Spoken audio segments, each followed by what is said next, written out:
ಶ್ರೀ ಗುರುಭ್ಯೋ ನಮಃ. ಶ್ರೀ ಪರಮಗುರುಭ್ಯೋ ನಮಃ. ಶ್ರೀಮದಾನಂದತೀರ್ಥ ಭಗವತ್ಪಾದಾಚಾರ್ಯ ಗುರುಭ್ಯೋ ನಮಃ.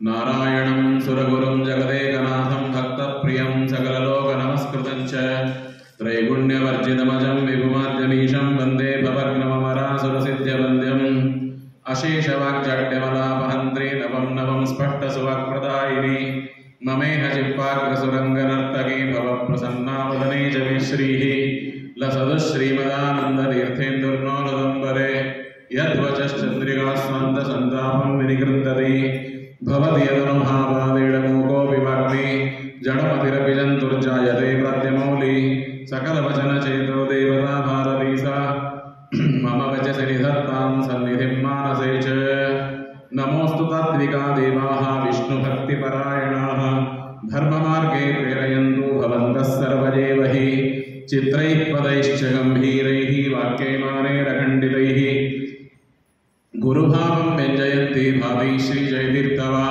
सत्याभिज्ञकराब्जोत्थान् पञ्चाशत्वर्षपूजकान् सत्यप्रमोदतीर्थार्य नौमिन्याय सुधारतान् शास्त्रेषु पारदश्वानं शास्त्रज्ञेषु च वत्सलं दीनभक्तोद्धारकरं सत्यात्मानं गुरुं भजे विद्यापीठविधातारं विद्यावारिधिचन्दिरं विद्यार्थिवत्सलं वन्दे महामहिमसद्गुरुं ब्रह्मरुद्रादिवन्द्यं त्वां भजे वेङ्कटनायकं निवारयस्वानिष्टानि साधयेष्टानि माधव स्वस्ति अस्तु अशेष सन्मंगलानि सन्तु श्लोकैकश्रवणपठनमात्रेण कथा वक्तुश्च श्रोतॄणां निखिल कलिकृतकल्मषामनोदरपटुदरे धर्माद्यखिलपुरुषार्थसाधने भूते श्रीमद्भविष्योत्तरपुराणे वेङ्कटगिरिमाहात्म्ये अद्य कथाप्रारम्भे सति यत्किञ्चित् पूर्वोक्तकथानुवादः।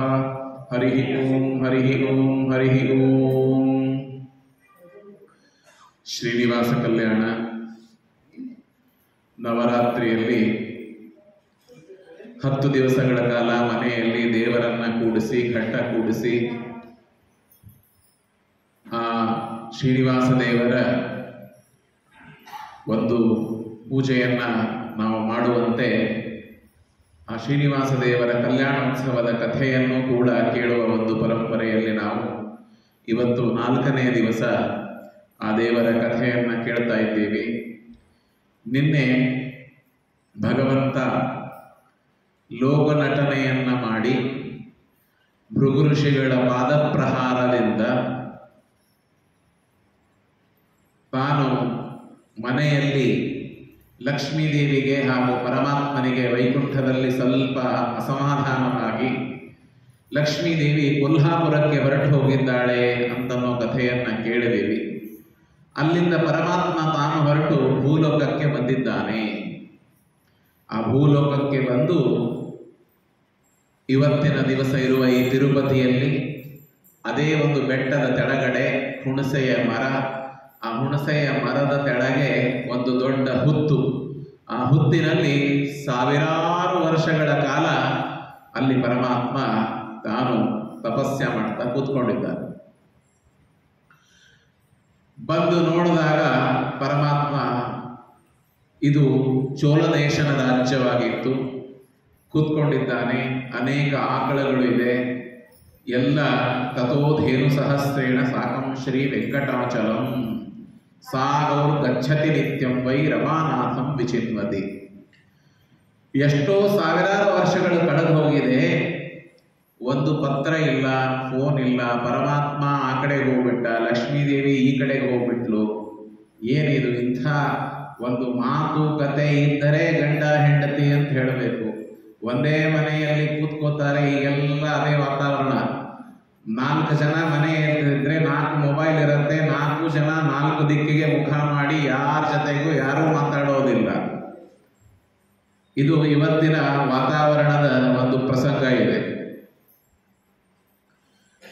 ಆಗಿನ ಕಾಲಕ್ಕಂತೂ ಪ್ರಶ್ನೆ ಇದ್ದಿದ್ದಿಲ್ಲ. ಪರಮಾತ್ಮ ನಟನೆ ಮಾಡ್ತಾ ಇದ್ದಾನೆ. ಭವಿಷ್ಯತ್ ಪುರಾಣ, ಮುಂದೆ ಆಗುವ ಕಥೆಗಳನ್ನು ಮೊದಲೇ ಪರಮಾತ್ಮ ತಾನು ನಟನೆ ಮಾಡಿ ತೋರಿಸ್ತಾ ಇದ್ದಾನೆ. ಕಲಿಯುಗದಲ್ಲಿ ಜನ ಹೇಗೆ ಇರ್ತಾರೆ ಅಂತ. ಹೆಂಡತಿ ಇರುವಾಗ ತುಂಬಾ ಅಕ್ಕರೆ ಮಾಡೋದು, ಹೋದರೆ ಹೋಗ್ಲಿ ಅಂತನ್ನುವ ಕಾಲದ ಮುಂದೆ ಬರುತ್ತೆ. ಹಾಗೆ ನೋಡಿ, ಪರಮಾತ್ಮ ಈ ಕಡೆಗೆ ಬಂದಿದ್ದಾನೆ. ಲಕ್ಷ್ಮೀದೇವಿಗೆ ಚಿಂತೆ ಆಗಿದೆ. ಎಷ್ಟೋ ವರ್ಷ ಆಯಿತು, ಮನೆಯವರನ್ನ ಬಿಟ್ಟು ಬಂದಿದ್ದೀನಿ, ಏನು ಹೇಗಿದ್ದಾರೋ, ಒಬ್ಬರೇ ಇದ್ದಾರೇನೋ ವೈಕುಂಠದಲ್ಲಿ, ಇಂಥ ದೊಡ್ಡ ಮನೆ. ಕೆಲವೊಬ್ರು ಹೇಳ್ತಾರೆ, ಹೆಂಡತಿ 4 ದಿವಸ ಊರಿಗೆ ಹೋದರೆ ಕಸ ಹೊಡಿಲಿಕ್ಕಾಗೋದಿಲ್ಲ ಅಂತ ಹೇಳ್ತಾ ಇರ್ತಾರೆ. ಪಾಪ ಅಭ್ಯಾಸ ಇರೋದಿಲ್ಲ, ಅಡುಗೆ ಮಾಡಿಕೊಂಡು ಕೆಲಸ ಮಾಡಿ.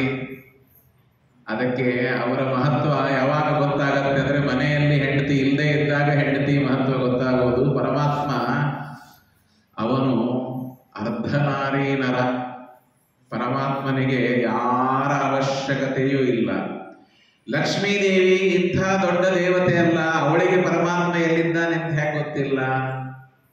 ಅದಕ್ಕೆ ಶಾಸ್ತ್ರದಲ್ಲಿ ಹೇಳ್ತಾರೆ, ಅನಾಲೋಚ್ಯಾಪಿ ಅಜ್ಞಾನಂ ಈಶಾದನ್ಯತ್ರ ಸರ್ವದಾ. ಲಕ್ಷ್ಮೀದೇವಿಗೆ ಪರಮಾತ್ಮನ ವಿಷಯಕವಾಗಿ ಆಲೋಚನೆ, ಸರ್ವ ವಿಷಯಕಂ ಜ್ಞಾನಂ. ಜಗತ್ತಿನಲ್ಲಿ ಏನೆಲ್ಲ ವಸ್ತುಗಳಿದೆ, ಪದಾರ್ಥಗಳಿದೆ, ಎಲ್ಲದರ ಜ್ಞಾನ ಲಕ್ಷ್ಮೀದೇವಿಗಾಗುತ್ತೆ. ಆದರೆ ಪರಮಾತ್ಮನ ವಿಷಯಕವಾಗಿ ಅವಳಿಗೆ ಜ್ಞಾನವಾಗುವುದಿಲ್ಲ. ಅದೇ ಪರಮಾತ್ಮ ಒಂದು ಧನ್ಯಾಶ್ಚರ್ಯ ಪರ್ವ ಅಂತಿದೆ ಮಹಾಭಾರತದಲ್ಲಿ. ಒಂದು ಸಲ ಶ್ರೀಕೃಷ್ಣ ಪರಮಾತ್ಮ ತಾನು ಬೆಟ್ಟದ ಮೇಲೆ ಒಂದು ಕಡೆಗೆ ದೇವತೆಗಳ ಜೊತೆಗೆ ಸಭೆ ಮಾಡ್ತಾ ಇರ್ತಾನೆ. ನಾರದರು ಬರ್ತಾರೆ. ಬಂದದ್ದೇ ಬಂದು ಆಶ್ಚರ್ಯೋಸಿ ಧನ್ಯೋಸಿ ಅಂತ ಹೇಳ್ತಾರೆ. ಅದರ ಅರ್ಥ ತುಂಬಾ ಆಶ್ಚರ್ಯ ಆಯಿತು, ನೀನು ಧನ್ಯ ಇದ್ದಿ ಅಂತ ಇಷ್ಟೇ ಅರ್ಥ. ಅದಕ್ಕೆ ಪರಮಾತ್ಮ ನಾರದರಿಗೆ ದಕ್ಷಿಣಾಭಿಸ್ಸಾಕಂ ಅಂತ ಹೇಳಿ ಉತ್ತರ ಕೊಡ್ತಾನೆ. ಆಯ್ತು, ನಾರದರು ಹೋಗ್ಬಿಡ್ತಾರೆ. ಈಗೆಲ್ಲ ಸಭೆಯಲ್ಲಿ ಕೂತಿದ್ರಲ್ಲ, ಅವರಿಗೆ ನಾರದರು ಏನು ಹೇಳಿದ್ರು, ಪರಮಾತ್ಮ ಅದಕ್ಕೆ ಏನು ಹೇಳದ ಅಂತ ಗೊತ್ತೇ ಆಗಲಿಲ್ಲ. ಅದಕ್ಕೆ ಆಮೇಲೆ ಮತ್ತೆ ಪರಮಾತ್ಮ ಹೇಳ್ತಾನೆ, ನಾರದರು ಬಂದು ಕೂತ್ಕೊಂಡು ನನ್ನ ಪಕ್ಕದಲ್ಲಿ ಸತ್ಯಭಾಮ ರುಕ್ಮಿಣಿ ಎಲ್ಲ ಇದ್ದಾರೆ, ಅವ್ರು ಕೂತ್ಕೊಂಡಾಗ ಆಶ್ಚರ್ಯೋಸಿ ಧನ್ಯೋಸಿ ಅಂತ ಹೇಳಿದ್ರು. ನಾನು ಬರೀ ಇಷ್ಟೇ, ಇವರ ಜೊತೆಗೆ ಕೂತ್ಕೊಂಡಾಗ ನಾನು ದೊಡ್ಡವನಲ್ಲ. ಯಾವಾಗ ನನ್ನ ಶರೀರದಲ್ಲಿ ಅರ್ಧ ನಾರಿ ಅರ್ಧ ನರ, ದೇವರ ನರನಾರಾಯಣ ರೂಪ ಇದೆ ಅಲ್ವಾ, ಆ ದೇವರ ರೂಪದಲ್ಲಿಯೂ ಕೂಡ ನಾನೇ ಉತ್ತಮ ಅಂತ ಪರಮಾತ್ಮ ಹೇಳ್ತಾನೆ. ಅಲ್ಲಿ ಜೊತೆಗಿದ್ದ ಮಾತ್ರಕ್ಕೆ ಲಕ್ಷ್ಮೀದೇವಿ ಉತ್ತಮ ಅಂತ ಆ ತರಹ ಅಲ್ಲ. ಯಾಕೆ? ಲಕ್ಷ್ಮೀದೇವಿಗೆ ಭಗವಂತನ ವಿಷಯಕವಾಗಿ ಆಲೋಚನೆ ಪರಮಾತ್ಮನ ವಿಷಯಕವಾಗಿಯೂ ವಿಚಾರ ಮಾಡಿದಾಗ ಅವಳಿಗೆ ಜ್ಞಾನ ಆಗೋದಿಲ್ಲ. ಅದಕ್ಕೆ ನೋಡಿ, ನರಸಿಂಹದೇವರು ಕಂಬ ಒಡೆದು ಬಂದು ಪ್ರಹ್ಲಾದನಿಗೆ ದರ್ಶನ ಕೊಟ್ಟಾಗ ನರಸಿಂಹದೇವರಿಗೆ ಇದೆ ಸರಿಯಾದ ಸಾಯಂಕಾಲದ ಹೊತ್ತು ಎಲ್ಲ ದೇವತೆಗಳು ಬಂದು ಪ್ರಾರ್ಥನೆ ಮಾಡ್ತಾರೆ, ಸ್ತೋತ್ರ ಮಾಡ್ತಾರೆ. ಯಾರ ಪ್ರಾರ್ಥನೆಗೂ ಪರಮಾತ್ಮ ಮೆಚ್ಚೋದಿಲ್ಲ. ಕೊನೆಗೆ ಲಕ್ಷ್ಮೀದೇವಿಗೆ ಕರೀತಾರೆ. ಬಂದು ಅವಳು ಹೇಳ್ತಾಳೆ, ಇವರು ನಮ್ಮ ಮನೆಯವರೇ ಅಲ್ಲ ಅಂತ ಹೇಳ್ಬಿಡ್ತಾಳೆ. ಯಾಕೆ? ಈ ರೂಪ ನಾನು ಯಾವತ್ತೂ ನೋಡೇ ಇಲ್ಲ. ಅಂದ್ರೆ ಏನಾಯ್ತು? ಪರಮಾತ್ಮನ ಈ ರೂಪ ನಾನು ಯಾವತ್ತೂ ನೋಡೇ ಇಲ್ಲ. ಹಾಗಾದ್ರೆ ಪರಮಾತ್ಮನ ಈ ರೂಪದ ಬಗ್ಗೆ ಲಕ್ಷ್ಮೀದೇವಿಗೆ ಜ್ಞಾನ ಇದ್ದಿದ್ದಿಲ್ಲ. ಅವಳಂತಾಳೆ, ನಮ್ಮ ಮನೆಯವರಲ್ಲ ಇವರು. ಅದಕ್ಕೆ ದಾಸರಂದ್ರಲ್ಲ, ಒಲಿದೆ ಆತ ಕಮ್ಮ ಲಕ್ಷ್ಮಿ ವಾಸುದೇವಗೆ ಅಂತ ಆ ಹಾಡಿನಲ್ಲಿ ಎಷ್ಟು ವರ್ಣನೆ ಮಾಡ್ತಾರೆ. ಅದಕ್ಕೆ ಪರಮಾತ್ಮ ಎಲ್ಲಿದ್ದಾನೆ ಅಂತ ಹುಡುಕೋದಕ್ಕಾಗಿ ಲಕ್ಷ್ಮೀದೇವಿ ಬ್ರಹ್ಮದೇವರನ್ನ ಕರೀತಾಳೆ, ರುದ್ರದೇವರನ್ನ ಕರೀತಾಳೆ. ಕರೆದು ಬ್ರಹ್ಮದೇವರಿಗೆ ಆಕಳು ಮಾಡಿ, ರುದ್ರದೇವರಿಗೆ ಕರು ಮಾಡಿ, ಅವರಿಗೆ ಇಬ್ಬರಿಗೂ ಎಲ್ಲಿದ್ದಾನೆ ದೇವರು ಅಂತ ಒಂದು ಸಾಧಾರಣ ಒಂದು ಅವಳಿಗೆ ಕಲ್ಪನೆ ಬರುತ್ತೆ. ಈ ಪ್ರದೇಶದಲ್ಲಿ ಬಂದು ಹುಡುಕಬೇಕು ಅಂತನ್ನೋದಕ್ಕಾಗಿ ಅಲ್ಲಿಯ ರಾಣಿಯ ಕಡೆಗೆ ಹೋಗ್ತಾಳೆ. ರಾಣಿ ಕಡೆಗೆ ಹೋಗಿ, ನನ್ನ ಹತ್ರ ಒಂದು ಆಕಳು ಕರು ಇದೆ, ಅದನ್ನು ನೀನು ತೆಗೆದುಕೋ, ಒಳ್ಳೆ ಹಾಲು ಕೊಡುತ್ತೆ ಅಂತಂದಾಗ ಆಯಿತು ಅಂತ ಅವಳು ಅದನ್ನು ತೆಗೆದುಕೊಂಡಿದ್ದಾಳೆ. ಪ್ರತಿನಿತ್ಯ ಆ ಆಕಳು ಬ್ರಹ್ಮದೇವರಿಗೆ ಮತ್ತು ರುದ್ರದೇವರಿಗೆ ಕೆಲಸ ಏನು? ನಿಮ್ಮಪ್ಪ ಎಲ್ಲಿದ್ದಾನೆ ಹುಡುಕಬೇಕು, ನಿನ್ನ ಕೆಲಸ ಅದು. ಲಕ್ಷ್ಮೀದೇವಿ ಹೇಳಿತು. ಯಾಕೆ ಬ್ರಹ್ಮದೇವರು ವೇದ ಮಂತ್ರವನ್ನ ಹೇಳ್ತಾರೆ, ವೇದ ಮಂತ್ರವನ್ನ ಹೇಳಿ ಭಗವಂತನ ಗುಣಗಾನವನ್ನ ಮಾಡಿ ಪರಮಾತ್ಮನನ್ನ ಕೊಂಡಾಡ್ತಾರೆ. ಪರಮಾತ್ಮ ವೇದಗಾನ ಪ್ರಿಯ. ಯಾರು ವೇದವನ್ನ ಹಾಡ್ತಾರೆ, ಸ್ತೋತ್ರವನ್ನ ಮಾಡ್ತಾರೆ, ಅವರಿಗೆ ಒಲಿತಾನೆ ಪರಮಾತ್ಮ. ಹಾಗಾಗಿ ಬ್ರಹ್ಮದೇವರನ್ನೇ ಕರೆದುಕೊಂಡು ಬಂದು ಅಲ್ಲಿ ಆ ಲಕ್ಷ್ಮೀದೇವಿಯ ಕೆಲಸಕ್ಕೆ ಹಾಕಿದಾಗ ಒಂದು ದಿವಸ ಏನಾಗಿದೆ, ಪ್ರತಿನಿತ್ಯ ಹೋಗುವುದು ಬರೋದಾಗಿ ಆ ಬ್ರಹ್ಮದೇವರಿಗೆ ಗೊತ್ತಾಗಿದೆ ನಮ್ಮಪ್ಪ ಎಲ್ಲಿದ್ದಾನೆ ಅಂತ. ಆ ಹುತ್ತಿನಲ್ಲಿ ಪರಮಾತ್ಮ ಕೆಳಗಡೆ ಕೂತ್ಕೊಂಡಿದ್ದಾನೆ. ಬ್ರಹ್ಮದೇವರು ಏನಿಲ್ಲ, ಪ್ರತಿನಿತ್ಯ ಬರುವುದು, ಆ ಹುತ್ತಿನ ಮೇಲೆ ನಿಂತ್ಕೊಳ್ಳೋದು, ಹಾಲು ಸುರಿಯೋದು. ಆ ಹುತ್ತಿನಿಂದ ಹಾಲು ಬರ್ತಾ ಇದೆ, ಪರಮಾತ್ಮ ಬಾಯಿ ತೆಗೆದು ಕುಡಿತಾ ಇದ್ದಾನೆ, ದಿವಸನೂ ಕುಡಿತಾ ಇದ್ದಾನೆ. ಯಾರಿಗೆ ಆರಾಮಾಗಿ ಮನೆ ತನಕ ಹಾಲು ಕೊಡ್ತಾನೆ, ತಿಂಗಳ ಕೊನೆಗೆ ರೊಕ್ಕ ಕೊಡಬೇಕು. ರೊಕ್ಕ ಕೊಡಲಿಲ್ಲ ಮರುದಿವ್ಸ ಬರ್ತಾನೇನು? ಇಲ್ಲ. ಇಲ್ಲಿ ಏನು ರೊಕ್ಕ ಇಲ್ಲ, ಆಕಳ ಯಾರು ಗೊತ್ತಿಲ್ಲ, ಆರಾಮಾಗಿ ಹಾಲು ಕೊಡ್ಲಿಕ್ಕಂತಾನೆ. ಅದು ಒಳ್ಳೆ ಬ್ರಹ್ಮದೇವರು ಕೊಡುವ ಹಾಲು. ಅಂಥ ಹಾಲು ಅದನ್ನ ನಿತ್ಯ ಕುಡಿತಾ ಇದ್ದಾರೆ ಪರಮಾತ್ಮ. ಸಮಸಿಂಚ ವಲ್ಮೀಕಂ ಸಮಂತಾಕ್ಷಿರಹಾರಯ.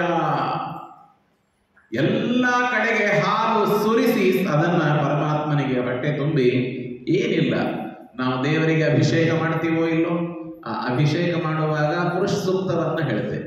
ಸಹಸ್ರ ಶೀರ್ಷ ಪುರುಷ ಅಂತ ದೇವರಿಗೆ ಹೇಳಿ ಅಭಿಷೇಕ ಮಾಡ್ತೇವೆ. ಬ್ರಹ್ಮದೇವರು ದೇವರಿಗೆ ಸಾಕ್ಷಾತ್ತಾಗಿ ನಾನು ಅಭಿಷೇಕನೂ ಮಾಡ್ತಾ ಇದ್ದೇನೆ, ಹೊಟ್ಟೆ ನೈವೇದ್ಯನೂ ಮಾಡ್ತಾ ಇದ್ದೇನೆ ಅಂತನ್ನುವ ಭಾವನೆಯಿಂದ ಆ ಆಕಳು ಪರಮಾತ್ಮ ಹಾಲು ಕುಡಿಸ್ತಾ ಇದ್ದಾರೆ, ಪರಮಾತ್ಮನು ಕುಡಿತಾ ಇದ್ದಾನೆ. ಎಷ್ಟೋ ದಿವಸ ನಡೆದಿದೆ. ಈ ಕಡೆಗೆ ಯಾವಾಗ ಮನೆಯಲ್ಲಿ ಬಂದ ಮೇಲೆ ಆಕಳು ಹಾಲು ಕೊಡುವುದಿಲ್ಲ ಅಂತ ಗೊತ್ತಾಯಿತು, ರಾಣಿಗೆ ಕೋಪ ಬರುತ್ತೆ. ಒಳ್ಳೆ ಹಣ ಕೊಟ್ಟು ಆಕಳ ತೆಗೆದುಕೊಂಡೆ, ಈ ಆಕಳಾದ್ರೂ ಹಾಲೇ ಕೊಡ್ತಾ ಇಲ್ಲ, ನನಗೆ ಮೋಸ ಮಾಡಿದ್ದಾಳೆ ಅವಳು ಅಂತ. ಅಥವಾ ಈ ಗೋಪಾಲಕ ಅರಣ್ಯದಲ್ಲಿ ಹೋದಾಗ ತಾನೇ ಹಾಲು ಕುಡಿತಾ ಇದ್ದಾನೆ ಅಂತ ಕೋಪದಿಂದ ಅವನನ್ನ ಕರೆದು ಬೈತಾಳೆ. ನೀನ್ ಹಾಲು ಕುಡಿತಾ ಇದ್ದೀಯೋ ಅಥವಾ ಆಕಳ ಹಾಲು ಕುಡಿತಾ ಇಲ್ವಾ, ಅಥವಾ ಕರು ಕುಡಿತಾ ಇದೆಯೋ? ಅವನಿಗೆ ಸಾವಿರಾರು ಆಕಳ ಇದೆ, ಈ ಆಕಳ ಮೇಲೆ ನಾನು ಏನು ಗಮನ ಕೊಡಬೇಕು ಅಂತ ಅವನು. ಆದರೆ ರಾಣಿ ಅವನಿಗೆ ಚಾಟಿ ತಗೊಂಡು ಸರಿಯಾಗಿ ಹೊಡಿತಾಳೆ. ಹೊಡೆದಾಗ ಅವನಿಗೆ ಕೋಪ ಬಂದಿದೆ. ಕೋಪ ಬಂದು ಅವನು ಆಯಿತು, ಇವತ್ತು ಈ ಆಕಳನ್ನೇ ಗಮನಿಸಿ ಎಲ್ಲಿ ಹೋಗುತ್ತೆ ಅಂತ ನೋಡೋಣ ಅಂತ ಅದರ ಬೆನ್ನ ಹತ್ತಿದ್ದಾನೆ. ಒಂದು ಕಡೆಗೆ ಮುಳ್ಳಿನ ಕಂಟಿ ಒಳಗೆ ಗಿಡದಲ್ಲಿ ಹೇಗೋ ಅಡಗಿ ಆ ಆಕಳು ಏನ್ ಮಾಡುತ್ತೆ ಅಂತ ನೋಡ್ತಾ ಇದ್ದಾನೆ. ನೋಡ್ತಾ ಇರುವಾಗ ಆ ಆಕಳು ಪ್ರತಿನಿತ್ಯದಂತೆ ಹೋಗಿ ಹಾಲು ಆ ವಲ್ಮೀಕದ ಮೇಲೆ, ಹುತ್ತಿನ ಮೇಲೆ ಸುರಿದಿದೆ. ಅದನ್ನ ನೋಡಿ ಕೋಪ ಬಂದು ಕೊಡ್ಲಿ ತೆಗೆದುಕೊಂಡು ಆ ಆಕಳಿಗೆ ಹೊಡಿಬೇಕು ಅಂತ ಹೋಗುತ್ತಾನೆ. ಪರಮಾತ್ಮ ನೋಡಿ ಎಲ್ಲ ಕಡೆಗೆ ಇದ್ದಾನೆ. ಯೋಂತಃ ಪ್ರವಿಶ್ಯ ಮಮವಾಚ ವಿಮಾಂ ಪ್ರಸುಪ್ತಾಂ ಸಂಜೀವಯತ್ಯಖಿಲ ಶಕ್ತಿ ಧರಾಸ್ತಧಾಮ್ನ. ಪರಮಾತ್ಮ ಏನಾಗಿದ್ದಾನೆ? ಎಳ್ಳು ಮನೆಯ ಮುಳ್ಳು ಕೊನೆಯ ಮುಳ್ಳು ಬಿಡದೆ ಒಳಗೆ ಹೊರಗೆ ಎಲ್ಲ ಠಾವಿನಲ್ಲಿ ಲಘುಮಿ ರಮಣನಿದ್ದಾನೆ. ಎಲ್ಲಾ ಕಡೆಗೆ ಪರಮಾತ್ಮ ವ್ಯಾಪ್ತನಾಗಿದ್ದಾನೆ. ಆ ಆಕಳಲ್ಲಿಯೂ ದೇವರಿದ್ದಾನೆ, ಆ ಕುಠಾರದಿಂದ ಹೊಡೆಯುವ ಆ ಗೋಪಾಲಕನಲ್ಲಿಯೂ ದೇವರಿದ್ದಾನೆ. ಪರಮಾತ್ಮ ಕೂಡಲೇ ಹೊರಗೆ ಬಂದು ನನ್ನಗೋಸ್ಕರವಾಗಿ ಆ ಆಕಳಿಗೆ ಹೊಡಿತಾ ಇದ್ದಾನಲ್ಲ ಇವನು ಅಂತ ಹೊರಗಡೆ ಬಂದು ಆ ಆಕಳಿಗೆ ಹೊಡೆಯುವ ಏಟನ್ನು ಪರಮಾತ್ಮ ತಾನು ತನ್ನ ತಲೆ ಮೇಲೆ ತಗೋತಾನೆ. ನೋಡಿ, ದೇವರನ್ನ ನಾವು ನಂಬಿದರೆ ದೇವರು ನಮ್ಮನ್ನ ರಕ್ಷಣೆ ಮಾಡ್ತಾನೆ. ಅನನ್ಯಾಶ್ಚಿಂತಯಂತೋ ಮಾಂ ಯೇ ಜನಾಃ ಪರ್ಯುಪಾಸತೆ. ಯಾರು ದೇವರನ್ನು ಅನನ್ಯವಾಗಿ ನಂಬ್ತಾರೆ, ದೇವರು ಇದ್ದಾನೆ, ಬೇರೆಯವರು ಇದ್ದಾರೆ, ಹಾಗಾದ್ರೆ ದೇವರು ಆಯಿತು, ನಿನ್ನಷ್ಟಕ್ಕೆ ನೀನು ಅವರ ಹತ್ರ ಹೋಗು ಅಂತ ಹೇಳ್ತಾರೆ. ನಾವು 10 ಬಾಗಿಲನ್ನ ಬಡಿಬಾರದು, ಒಂದೇ ಬಾಗಿಲಿಗೆ ಗಟ್ಟಿಯಾಗಿ ಕಾಲಿಡ್ಕೋಬೇಕು. ಪರಮಾತ್ಮ ಒಂದು ಬಾರಿ ಊಟಕ್ಕೆ ಕೂತಿದ್ದಾನೆ, ಸತ್ಯಭಾಮ ಬಡಿಸ್ತಾ ಇದ್ದಾಳೆ ಊಟಕ್ಕೆ. ಪರಮಾತ್ಮ ಊಟ ಮಾಡುವಾಗ ಎದ್ದು ಬಾಗಿಲವರೆಗೆ ಹೋಗ್ತಾನೆ, ಮತ್ತೆ ತಿರುಗಿ ಬಂದು ಕೂತ್ಕೋತಾನೆ ಊಟಕ್ಕೆ. ಅವಳಂತಾಳೆ, ಏನಪ್ಪ ಕೃಷ್ಣ, ನೀನೇನು ಇವಾಗ ಯಶೋಧಾ ದೇವಿ ಹತ್ರ ಇದ್ದೀಯಾ? ಚಿಕ್ಕ ಮಗುವ ನೀನು, ಓಡಾಡ್ತಾ ಓಡಾಡ್ತಾ ಊಟ ಮಾಡ್ತಾ ಇದ್ದೀಯಾ? ಯಾಕೆ ಎದ್ದು ಕೇಳಿದಾಗ ಅವನಂತಾನೆ ಏನೋ ಒಂದು ಕೆಲಸ ಇತ್ತು, ಅದು ಆಯಿತು. ಏನು ಕೆಲಸ ಅಂತ ಕೇಳಿದಾಗ, ನನ್ನ ಒಬ್ಬ ಭಕ್ತ ಅರಣ್ಯದಲ್ಲಿ ಕೂತ್ಕೊಂಡು ನನ್ನನ್ನು ಧ್ಯಾನ ಮಾಡ್ತಾ ಇದ್ದ. ಅವನಿಗೆ ಒಬ್ಬ ದುಷ್ಟ ವ್ಯಕ್ತಿ ಬಂದು ಹಿಂದಿನಿಂದ ಏನೋ ಒಂದು ಕಲ್ಲು ತೆಗೆದುಕೊಂಡು ಎಸಿಬೇಕು, ಅವನು ಕೊಲ್ಲಬೇಕು ಅಂತ ಬರ್ತಾನೆ. ಅಯ್ಯೋ ಪಾಪ, ಹೋಗಿ ರಕ್ಷಣೆ ಮಾಡಬಾರದು ಅವನಿಗೆ. ಇಲ್ಲ, ಅವನೇ ಎದ್ದು ಬಿಟ್ಟು, ಧ್ಯಾನದಲ್ಲಿ ಕೂತವನೇ ಎದ್ದು ಬಿಟ್ಟು ಅವನಿಗೆ ಹೊಡೆಯೋದಕ್ಕಾಗಿ ಓಡಿ ಹೋದ. ಅದಕ್ಕೆ ನಾನು ತಿರುಗಿ ಬಂದೆ ಅಂತ ಪರಮಾತ್ಮ ಹೇಳೋದು. ಅಂದ್ರೆ ನಾನು ಯಾವಾಗ ನಾನೇ ಎಲ್ಲ ಮಾಡ್ಕೋತೇನೆ, ನನ್ನ ರಕ್ಷಣೆ ನಾನು ಮಾಡ್ಕೊಳ್ಳಿಕ್ಕೆ ಸಮರ್ಥ ಇದ್ದೇನೆ, ದೇವರೇನು ಬೇಕಾಗಿಲ್ಲ ಅನ್ನೋ ಭಾವನೆ ಯಾವಾಗ ಬರುತ್ತಲ್ಲ, ಆವಾಗ ದೇವರೇನ್ ಮಾಡ್ತಾನೆ ಅಂತಂದ್ರೆ, ಹಾಗಾದ್ರೆ ನಿನ್ನಷ್ಟಕ್ಕೆ ನೀನು ಮಾಡ್ಕೋಪ್ಪ, ನಾನು ಯಾಕೆ ಬರಲಿ ಅಂತ ಪರಮಾತ್ಮ ಬಂದು ಊಟಕ್ಕೆ ಕೂತ್ಕೊಂಡ. ದೇವರೇ ಬಂದು ಕಾಪಾಡ್ತಾನೆ ಅನ್ನೋದು ದೃಢವಾದ ವಿಶ್ವಾಸ ಇತ್ತು ಅಂತಾದರೆ ದೇವರು ನಮ್ಮನ್ನ ಕಾಪಾಡಿಯೇ ಕಾಪಾಡ್ತಾನೆ, ಅದರಲ್ಲಿ ಏನೂ ಸಂದೇಹ ಇಲ್ಲ.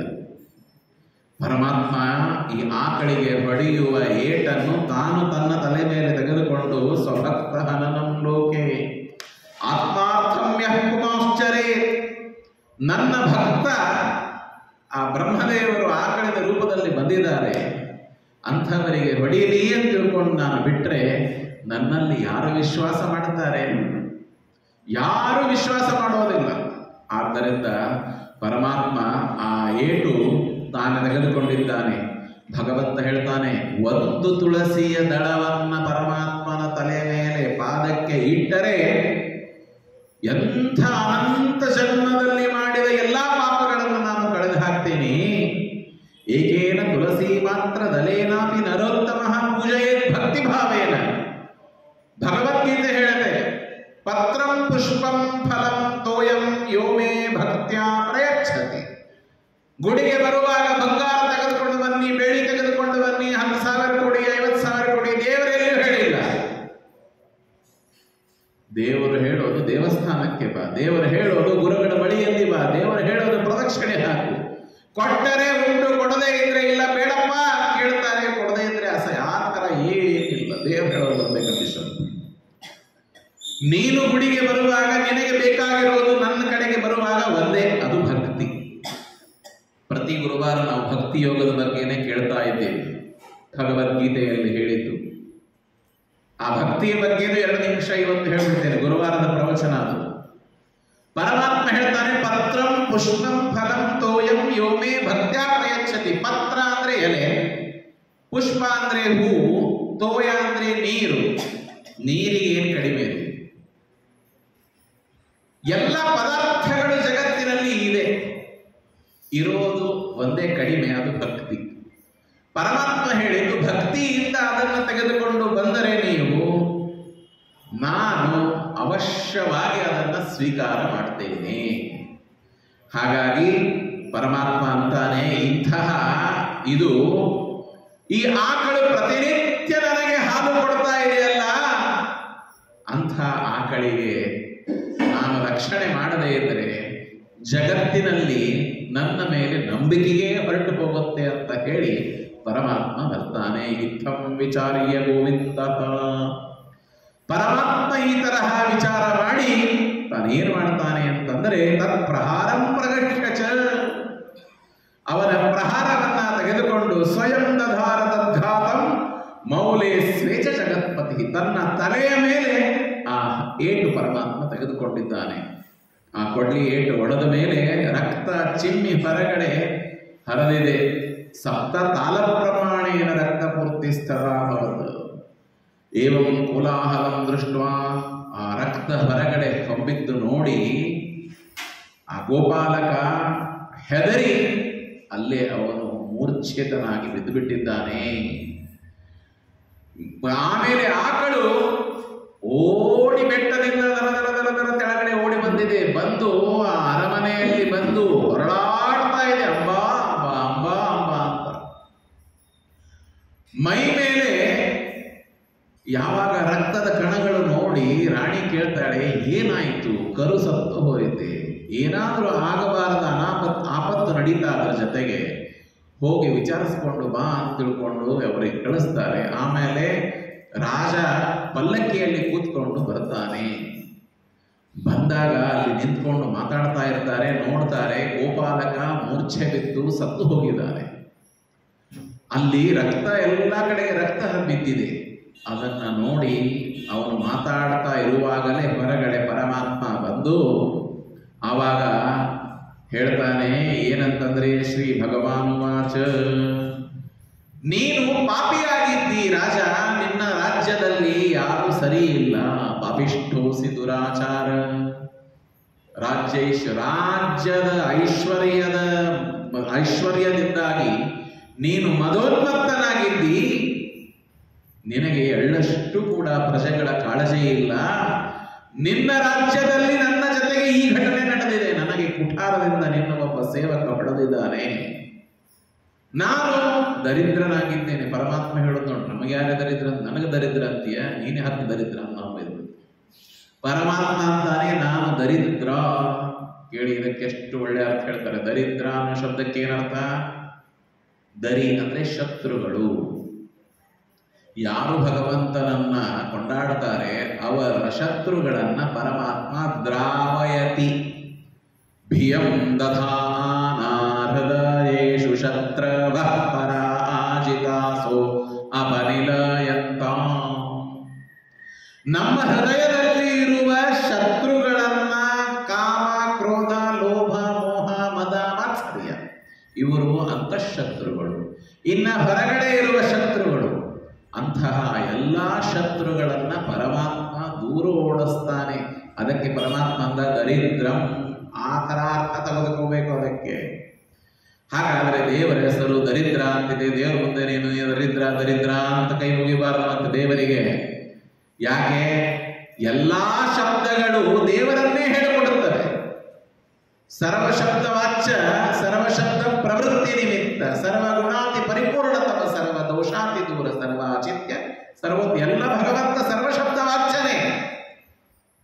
ಹಾಗೂ ಕೂಡ ದೇವರಿಗೆ ನಾವು ಜ್ಞಾನ ಆನಂದಮಯ ಅಂತ ಹೇಳ್ತೀವಿ. ಯಾಕೆ ಅಂತಂದ್ರೆ ಶಾಸ್ತ್ರದಲ್ಲಿ ಹೇಳ್ತಾರೆ, ಆ ದೇವರಿಗೆ ನಾನು ದರಿದ್ರ, ರೋಗಿ, ದುಃಖಿ ಅಂತ ಎಲ್ಲ ಹೆಸರುಗಳು ದೇವರದೇ ಇದೆ. ಹಾಗಾದ್ರೆ ದೇವರಿಗೆ ಆ ಹೆಸರಿಂದ ಯಾಕೆ ಕರಿಬಾರದು? ಮಕ್ಕಳಿಗೆ ಯಾಕೆ ಆ ಹೆಸರುಗಳು ಇಡಬಾರದು? ಅದಕ್ಕೆ ಇಡ್ರಿ, ಅವಶ್ಯ ಇಡ್ರಿ, ಏನು ತಪ್ಪಿಲ್ಲ. ಆ ಹೆಸರುಗಳು ಇಟ್ಟಾಗ ಈ ಅರ್ಥ ನಿಮ್ಮ ತಲೆ ಒಳಗೆ ಬಂದು ಅನುಸಂಧಾನ ಬರೋದಾದ್ರೆ ಅವಶ್ಯವಾಗಿ ಇಡ್ರಿ.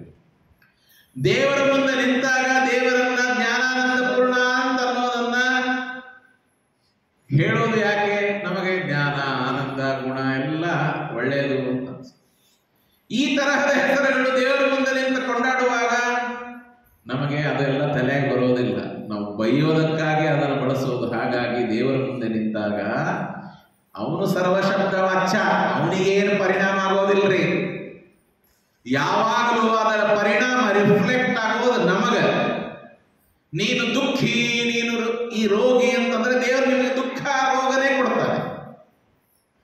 ನೀನು ಒಳ್ಳೆಯವನು ಅಂತಂದ್ರೆ ದೇವರು ನಮಗೆ ಒಳ್ಳೆ ಗುಣಗಳನ್ನು ಕೊಡ್ತಾನೆ. ಅದಕ್ಕೆ ದೇವರ ಮುಂದೆ ನಿಂತಾಗ ಯದ್ಯಪಿ ಸರ್ವಶಬ್ದ ವಾಚ್ಯತ್ವ ದೇವರಿಗೆ ಇದ್ದರೂ ಕೂಡ ನಾವು ಉಪಾಸನೆ ಮಾಡುವಾಗ ಮಾತ್ರ ದೇವರಿಗೆ ಆ ತರಹದ ಎಲ್ಲ ಗುಣಗಳನ್ನ ನಾವು ಉಪಾಸನೆ ಮಾಡಬಾರದು. ಯಾವುದು ಒಳ್ಳೆಯ ಗುಣ, ಕಲ್ಯಾಣಕರವಾದ ಗುಣಗಳಿವೆಯೋ ಅಂಥ ಗುಣಗಳನ್ನು ದೇವರನ್ನು ನಾವು ಕೊಂಡಾಡಬೇಕು. ಶಾಸ್ತ್ರ ಹೇಳಿಕೊಡುತ್ತೆ. ದರಿದ್ರಂ ವನಚಾರಿಣಂ. ಇನ್ನೊಂದು ಹೇಳ್ತಾರೆ ವನಚಾರಿಣಂ ಅಂತಂದ್ರು. ಅರಣ್ಯದಲ್ಲಿ ಇರುವನು. ವನಚಾರಿ ಅಂದ್ರೆ ಏನು? ಅರಣ್ಯ ಅಲ್ಲ. ವನಚಾರಿಣಂ ಅನ್ನೋ ಶಬ್ದಕ್ಕೆ ಹೇಳ್ತಾರೆ, ವನ ಅನ್ನೋ ಶಬ್ದಕ್ಕೆ ಪೂಜಾ. ಏನ್ರಿ? ವನ ಅನ್ನೋ ಶಬ್ದಕ್ಕೆ ಪೂಜಾ. ಯಾರ್ಯಾರು ಎಲ್ಲೆಲ್ಲಿ ಪೂಜೆ ಮಾಡ್ತಾರೋ ಅವರವರ ಪೂಜೆ ಒಳಗೆ ನಾನು ಅಲ್ಲಿ ಚಾರಿಣಂ, ಅಲ್ಲಿ ಹೋಗಿ ವಾಸ ಮಾಡ್ತೇನೆ. ಅದಕ್ಕೆ ವನಚಾರಿಣಂ ಅಂತಂದ್ರು. ವನ ಪೂಜಾಯ. ಇನ್ನು ಹೆಣ್ಣು ಮಕ್ಕಳಿಗೆ ವನಿತಾ ಅಂತ ಹೆಸರಿಡ್ತಾರೆ. ಯಾಕೆ ಅಂತಂದರೆ ಗಂಡ ಮಾಡುವ ಪೂಜೆಯಲ್ಲಿ ಅವಳು ಎಲ್ಲ ಸಕಲ ಸೌಕರ್ಯಗಳನ್ನ, ಸಿದ್ಧತೆಯನ್ನ ಮಾಡಿಕೊಟ್ಟು ಗಂಡನಿಗೆ ಪೂಜೆಗೆ ತಾನು ಹೆಲ್ಪ್ ಮಾಡ್ತಾಳೆ, ಸಹಾಯ ಮಾಡ್ತಾಳೆ ಅನ್ನೋದಕ್ಕಾಗಿ ಅವಳಿಗೆ ವನಿತಾ ಅಂತ. ನೋಡ್ರಿ ಎಷ್ಟು ಚೆನ್ನಾಗಿದೆ. ಪರಮಾತ್ಮ ಅಂತಾನೆ ವನಚಾರಿಣಂ. ನಮಗೆ ತಲೆಯಲ್ಲಿ ಬರುವುದೇನು? ಅರಣ್ಯದಲ್ಲಿ ಇರು. ವನ ಅನ್ನೋ ಶಬ್ದಕ್ಕೆ ಏನರ್ಥ? ಪೂಜೆ ಅಂತ ಅರ್ಥ.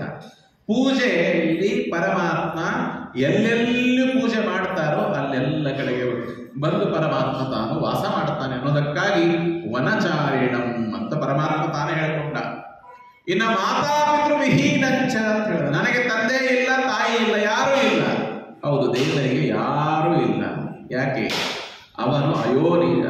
ಯಾರ ತಂದೆ ತಾಯಿಯ ನಮ್ಮಂತೆ ತಂದೆ ತಾಯಿಯಿಂದ ಹುಟ್ಟದವರಲ್ಲ. ಅವನಿಗೆ ಹೆಸರೇನ್ರಿ? ಅಜ. ಅಜ ಅಂತ ಹೇಳ್ತೀವಿಲ್ಲ, ಅಜಿತ ಅಜ ನ ಜಾಯತೆ ಇತಿ ಅಜ, ಹುಟ್ಟುವುದಿಲ್ಲ. ಮುಂದೆ ನೋಡಿ, ಅಂತಹ ನಾನು ಭಾರ್ಯ ಬಂಧು ವಿವರ್ಜಿತ, ಬಂಧು ಇಲ್ಲ, ಬಳಗ ಇಲ್ಲ, ಅಂಥವರಿಗೆ ಅನಾಥ ನಾನು. ನನಗೆ ನಿನ್ನ ಈ ಸೇವಕ ಬಂದು ಹೊಡೆದ, ನಿನ್ನಂತಹ ಕ್ರೂರನಾದ ವ್ಯಕ್ತಿಯ ರಾಜ್ಯದಲ್ಲಿ ಇದು ಆದದ್ದರಿಂದಾಗಿ ನಿನಗೆ ನಾನು ಪಿಶಾಚೋ ಭವ ದುರ್ಬುದ್ಧೆ, ನೀನು ಈಗಿಂದೀಗಲೇ ಪಿಶಾಚನಾಗುವಂತ ಶಾಪ ಕೊಟ್ಟುಬಿಡ್ತಾನೆ. ಪರಮಾತ್ಮ ಶಾಪ ಕೊಟ್ಟಾಕ್ಷಣ ಆ ಆಕಾಶರಾಜನಿಗೆ ಮೂರ್ಛೆ ಬಂದು ಬೀಳ್ತಾನೆ. ಸ್ವಲ್ಪ ಹೊತ್ತಿನಲ್ಲಿ ಹೇಳ್ತಾನೆ. ಭವಿಷ್ಯೋತ್ತರ ಪುರಾಣದಲ್ಲಿ 3ನೇ ಅಧ್ಯಾಯ ಮುಗಿಸಿ ರಾಜೋವಾಚ ದೇವರಿಗೆ ಕೇಳ್ತಾನೆ, ಯಾಕೆ ಶಾಪ ಕೊಟ್ಟಿ ಸ್ವಾಮಿ? ನಾನು ಏನ್ ತಪ್ಪು ಮಾಡಿದ್ದೇನೆ ಅಂತದ್ದು? ಕಿಮರ್ಥಂ ಶಬ್ದವಾನ್ ದೇವ ಅವಿಚಾರಿಯ ರೂಪೋತ್ತಮ, ಯಾಕೆ ಶಾಪ ಕೊಟ್ಟಿ? ಏನು ನಿನ್ನ ಶಾಪಕ್ಕೆ ಕಾರಣ? ಆವಾಗ ಆ ಪರಮಾತ್ಮ ಅಂತಾನೆ, ನೋಡಪ್ಪ ನಜಾನೇಹಂ, ನನಗೆ ನೋವಾಗಿತ್ತು, ಬಾಯಿಯಲ್ಲಿ ನುಡಿದು ಬಂತು. ನಾನು ಆಡಿದ ಮಾತು ಯಾವುದು ಸುಳ್ಳಾಗುವುದಿಲ್ಲ. ನನ್ನ ಬಾಯಿಯಿಂದ ಒಂದು ಬಾರಿ ನಿನಗೆ ಒಳ್ಳೆಯದಾಗಲಿ ಅಂತ ಬಂದರೆ ಒಳ್ಳೆಯದಾಗತ್ತೆ. ನಿನಗೆ ಶಾಪ ಕೊಟ್ಟಿದ್ದೇನೆ, ಅದು ಶಾಪ ನಡೆದೇ ಆಗಬೇಕು. ಈಗ ಅವನಿಗೆ ಆಗ ನೀನು ಪಾಪಿಯಾಗಿದ್ದೀ ಅಂತ ಪರಮಾತ್ಮ ಬೈದ. ಈಗ ತನ್ನನ್ನೇ ತಾ ಬೈಕೋತ, ಪಾಪಿಷ್ಠೋಹಂ, ನಾನು ಪಾಪಿಯಾಗಿದ್ದೇನೆ, ನಿನಗೆ ಶಾಪ ಕೊಟ್ಟಿದ್ದೇನಲ್ಲ, ನಾನೇ ಪಾಪಿಯಾಗಿದ್ದೇನೆ. ದುರಾಚಾರ ಅವಿಚಾರಿಯ ನೃಪೋತ್ತಮ, ನನಗೆ ಬಹಳ ಅಜ್ಞಾನ ಇದೆ. ನಿಜವಾಗ್ಲೂ ಹೀಗೆ ನಡೆಯುವುದು ಜಗತ್ತಿನಲ್ಲಿ. ನಾವು ಒಬ್ಬರನ್ನ ಬೈಯುವಾಗ, ಒಬ್ಬರನ್ನ ನಾವು ಕೆಳಗೆ ತೋರಿಸುವಾಗ ಯಾವಾಗಲೂ ಅಂಡರ್ ಎಸ್ಟಿಮೇಟ್ ಮಾಡ್ತೇವೆ. ಮುಂದಿನ ವ್ಯಕ್ತಿಯ ಮಹತ್ವ, ಮುಂದಿನ ವ್ಯಕ್ತಿಯ ಯೋಗ್ಯತೆಯನ್ನ ತಿಳಿಯದೇನೆ ನಾವೇನು ಮಾಡ್ತೇವೆ ಅಂತಂದ್ರೆ ಬಾಯಿಗೆ ಬಂದದ್ದು ಹೇಗೆ ಬೇಕು ಹಾಗೆ ಅವರಿಗೆ ಹೇಳಿಬಿಡ್ತೇವೆ.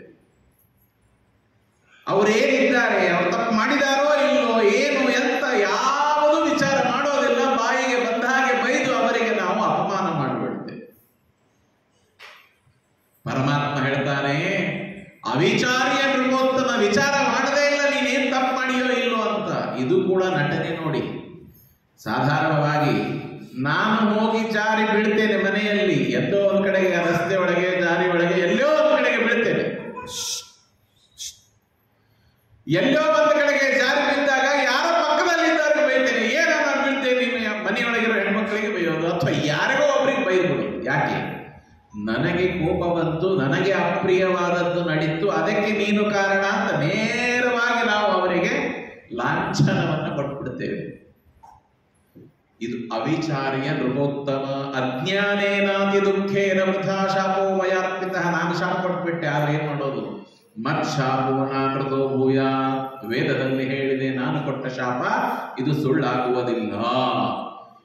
ಬಹಳ ಏನಿಲ್ಲ, ಸ್ವಲ್ಪ ದಿವಸ. ಎಲ್ಲಿವರೆಗೆ? ಯಾವತ್ ಕಲಿಯುಗಂತಿಷ್ಟೇ, ಕಲಿಯುಗ ಮುಗಿಯುವವರೆಗೆ ನಿನಗೆ ಶಾಪ ಇರುತ್ತದೆ ಅಂತ. ಕಲಿಯುಗ ಎಷ್ಟು ವರ್ಷ ರೀ? 4,32,000 ವರ್ಷ. 4,32,000 ವರ್ಷ. ಈಗ ಎಷ್ಟು ಕಳೆದಿದೆ ಕಲಿಯುಗ? 5,000 ವರ್ಷ ಕಳೆದಿದೆ. ಇನ್ನು 4,32,000 ಬರೀ 5 ಕಳೆದಿದೆ. ಅಲ್ಲಿಯವರೆಗೆ ನಿನಗೆ ನೀನು ಪಿಶಾಚಿ ಆಗಿರುವಂತ ಪರಮಾತ್ಮ ನೋಡ್ರಿ, ಸ್ವಲ್ಪ ಕಾಲ ಆಯ್ತಾ? ಅವಾಗ ಭವಿಷ್ಯದ ನೀನೇನು ಯೋಚನೆ ಮಾಡಬೇಡ. ನಿನಗೆ ಯಾವಾಗ ಈ ಪಿಶಾಚಿ ಜನ್ಮ ಹೋಗುತ್ತೆ ಅಂದ್ರೆ, ಮುಂದೆ ಆಕಾಶ ರಾಜ ಅಂತ ಒಬ್ರು ಬರ್ತಾನೆ. ಅವನು ತನ್ನ ಮಗಳನ್ನ ಕೊಟ್ಟು ನನಗೆ ಮದುವೆ ಮಾಡ್ತಾನೆ. ಪದ್ಮಾವತಿ ಅವಳಿಗೆ ಕೊಟ್ಟು ಮದುವೆ ಮಾಡ್ತಾನೆ. ಆ ಮದುವೆ ಒಳಗೆ ನನಗೆ ವರೋಪಚಾರ ಮಾಡೋದಕ್ಕಾಗಿ ಒಂದು ಬಂಗಾರದ 100 ತೊಲೆಯ ಕಿರೀಟ, 100 ಭಾರ. ಆ ಕಿರೀಟ ಇವತ್ತು ಕೂಡ ಪ್ರತಿ ಶುಕ್ರವಾರ ತಿರುಪತಿ ವೆಂಕಟರಮಣ ದೇವರಿಗೆ ಹಾಕ್ತಾರೆ. ಆ ಕಿರೀಟ ನೀವು ಯಾವತ್ತಾದ್ರೂ ಶುಕ್ರವಾರ ಹೋದರೆ ಆ ಕಿರೀಟ ಕೇವಲ ಶುಕ್ರವಾರ ಮಾತ್ರ ಹಾಕ್ತಾರೆ. ಇವತ್ತು ಕೂಡ ಪರಮಾತ್ಮನ ಕಣ್ಣಿನಿಂದ ನೀರು ಬರುತ್ತೆ ಅಂತ ಹೇಳ್ತಾರೆ ಆ ಕಿರೀಟ ಹಾಕಿದಾಗ. ಯಾಕೆ? ಆ ಕುಠಾರದ ಗಾಯ ಆಗಿತ್ತಲ್ಲ, ಅಲ್ಲಿ ಹೊಡೆದಾಗ ಆ ಕಿರೀಟ ಅವನು ಹಾಕ್ತಾರೆ ನನಗೆ. ಹಾಕಿದಾಗ ನನ್ನ ಕಣ್ಣಿನಿಂದ ನೀರು ಬರುತ್ತದೆ. ಆ ನೀರು ಬರುವಷ್ಟೇ ನಿನಗೆ ಸುಖ ಸಿಗುತ್ತೆ. ಅಂದ್ರೆ ಇನ್ನೊಬ್ರು ಕಣ್ಣೀರು ಬಂದಾಗ ಸಂತೋಷ ಪಡ್ತಾರೆ ಜನ ಜಗತ್ತಿನಲ್ಲಿ ಅಂತ ಪರಮಾತ್ಮ ಅವನಿಗೆ ಹೇಳ್ತಾನೆ. ಯಾವತ್ ಕಲಿಯುಗಂ ತಿಷ್ಠೆ ತಾವತ್ ದುಃಖಿ ಭವ ಪ್ರಭು. ಕನ್ಯಾ ಪ್ರದಾನ ಮಾಡುವಾಗ ಅದನ್ನು ಕೊಡ್ತಾನೆ. ಘಟಿಕಾ ಶಕ್ತ ಮಾತ್ರವಂತೆ 6 ಘಟಿಕೆವರೆಗೆ ನಿನಗೆ ಸುಖ ಸಿಗತ್ತೆ. ಈ ತರಹ ಸುಖದ ಸಮಯವನ್ನ ಹೇಳಿ ಆಮೇಲೆ ಪರಮಾತ್ಮ ಗಾಯ ಆಗಿದೆ, ಎಷ್ಟೊತ್ತು ನಿಂತ್ಕೋಬೇಕು, ಅದಕ್ಕೆ ಏನಾದರೂ ಔಷಧೋಪಚಾರ ಮಾಡಬೇಕು, ಅಲ್ಲಿಂದ ಮಾಡಬೇಕು ಅಂತ ಬೃಹಸ್ಪತ್ಯಾಚಾರ್ಯರಿಗೆ ಸ್ಮರಣೆ ಮಾಡ್ತಾರೆ. ಬೃಹಸ್ಪತ್ಯಾಚಾರ್ಯರು ದೇವತೆಗಳಿಗೆ ಗುರುಗಳು, ಎಲ್ಲ ಗೊತ್ತಿತ್ತು ಅವರಿಗೆ. ಆಯುರ್ವೇದ ಅದು ಎಲ್ಲ ಕರೀತಾನೆ ಪರಮಾತ್ಮ. ಬಂದರೆ ಅವರು ಹಾಗೆ ಬರ್ತಾರೆ. ಬಂದು ಏನಾಯಿತು? ಇಲ್ಲ ಈ ತರಹ ನಡೀತು, ನನಗೆ ಔಷಧ ಬೇಕು ಅಂತ ಪಟ ಚೀಟಿ ತೆಗಿತಾರೆ, ಒಂದು ಪ್ರಿಸ್ಕ್ರಿಪ್ಷನ್ ಬರೆದು ಕೊಟ್ಬಿಡ್ತಾರೆ. ಪುಣ್ಯಕ್ಕೆ ಬೃಹಸ್ಪತ್ಯಾಚಾರ್ಯರು ಬಂದರು. ಈಗ ಯಾವ ಡಾಕ್ಟರು ಮನೆಗೆ ಬರೋದಿಲ್ಲ ನೋಡ್ರಿ. ಬೇಕಾದಷ್ಟು ಕಷ್ಟ ಇರಲಿ, ಬೇಕಾದಂತಹ ಪರಿಸ್ಥಿತಿ ಇರಲಿ, ನಮ್ಮಲ್ಲೇ ಕರ್ಕೊಂಡು ಬನ್ನಿ ಅಂತ ಹೇಳುವ ಜಗತ್ತು ಈಗ. ಹಣವೇ ನಿನ್ನಯ ಗುಣ ಎಷ್ಟು ಬಣ್ಣಿಪಲಿ, ಗಾದರಾಜರು ಹಾಡು ಹೇಳ್ತಾರೆ. ಹಾಗೆ ಏನಾಗಿದೆ, ಬೃಹಸ್ಪತ್ಯಾಚಾರ್ಯರಿಗೆ ಕರೀತಾರೆ, ಅವರು ಬಂದು ಬರೆದು ಕೊಡ್ತಾರೆ. ವಿಚಾರ ಮಾಡ್ರಿ, ಮನುಷ್ಯನಿಗೆ ಯಾವಾಗಲೂ ಕೂಡ ಏನಾಗೋದು ಅಂತಂದ್ರೆ ಸ್ಥಾನಮಾನಗಳು ಇತ್ತು ಅಂತಂದ್ರೆ ಎಲ್ಲಾನು ಸರಿ ಇರುತ್ತೆ. ನನ್ನ ಹತ್ರ ಹಣ ಇದೆ, ಹಣ ಇದ್ರೆ ಎಲ್ಲ ಲೈನ್ ಆಗಿ ಮನೆ ಮುಂದೆ ನಿಂತ್ಕೊಂಡು ಎಲ್ಲ ಕೆಲಸಕ್ಕೆ ಕಾಯ್ತಾ ಇರ್ತಾರೆ, ಭೇಟಿಯಾಗ್ಲಿ ಬರ್ತಾರೆ, ಹುಟ್ಟುದಬ್ಬಗೆ ವಿಶ್ ಮಾಡ್ತಾರೆ, ಎಲ್ಲ ಕೆಟ್ಟದರಲ್ಲಿ ಒಳ್ಳೆಯದರಲ್ಲಿ ಎಲ್ಲದಕ್ಕೂ ಕೂಡ ನನಗೆ ಜನ ಬಂದು ನಿಂತ್ಕೋತಾರೆ. ಯಾವಾಗ ನನ್ನ ಹತ್ರ ಹಣ ಇಲ್ಲ ನೋಡಿ, ಆವಾಗ ಪರಮಾತ್ಮ ಅಂತಾನೆ, ಬಡವರಿಗೆ ಯಾವತ್ತೂ ಕೂಡ ಒಳ್ಳೆಯದು ಕೆಟ್ಟದು ಅನ್ನೋದು ಇರೋದೇ ಇಲ್ಲ. ಅವರಿಗೆಲ್ಲ ಪ್ರತಿನಿತ್ಯ ಒಂದೇ ತರಹ ಇರ್ತದೆ. ಮಹಾಭಾರತದಲ್ಲಿ ಒಂದು ಶ್ಲೋಕ ಇದೆ, ವೇದವ್ಯಾಸ ದೇವರು ಹೇಳ್ತಾರೆ, 5 ಜನ ಇದ್ದು ಸತ್ತಂತೆ ಅಂತ, ಬದುಕಿ ಲಾಭ ಇಲ್ಲ ಅವರು. ಯಾರು? ಜೀವಂತೋಪಿ ಮೃತ ಪಂಚ. 5 ಜನ ಬದುಕಿಯೂ ಅವರ ಬದುಕಿಗೆ ಅರ್ಥ ಇಲ್ಲ. ವ್ಯಾಸೇನ ಪರಿಕೀರ್ತಿತ. ಮೊದಲನೇ ಅವನು ದರಿದ್ರ, ಯಾವತ್ತೂ ಬದುಕಬಾರದು. 2ನೇ ಅವನು ರೋಗಿ, ದರಿದ್ರೋ ವ್ಯಾಧಿತೋ ಮೂರ್ಖ 3ನೇ ಅವನು. 4ನೇ ಅವನು ಪ್ರವಾಸಿ, ಟೂರ್ ಮೇಲೆ ಟೂರ್. ಇವತ್ತು ಈ ಊರು, ನಾಳೆ ಆ ಊರು, ಬಸ್ಸು, ರೈಲು, ಟ್ರೇನು, ಇದರಲ್ಲೇ ಅವನ ಜೀವನ ಹೋಗ್ಬಿಡ್ತದೆ ನೋಡ್ರಿ. ಅವನಾದ್ರೆ ಯಾಕೆ ಬದುಕ್ರಿ? ಪಾಪಿ ಲಾರಿ ಡ್ರೈವರ್ಗಳು ಎಲ್ಲಿ ಮನೆ ಕಾಣುತ್ತಾರ, ಎಲ್ಲಿ ಏನು ಹೋಗ್ತಾರ? ಪ್ರವಾಸಿ ಈ 4ನೇ ಅವನು. 5ನೇ ವ್ಯಕ್ತಿ ನಿತ್ಯ ಸೇವಕ.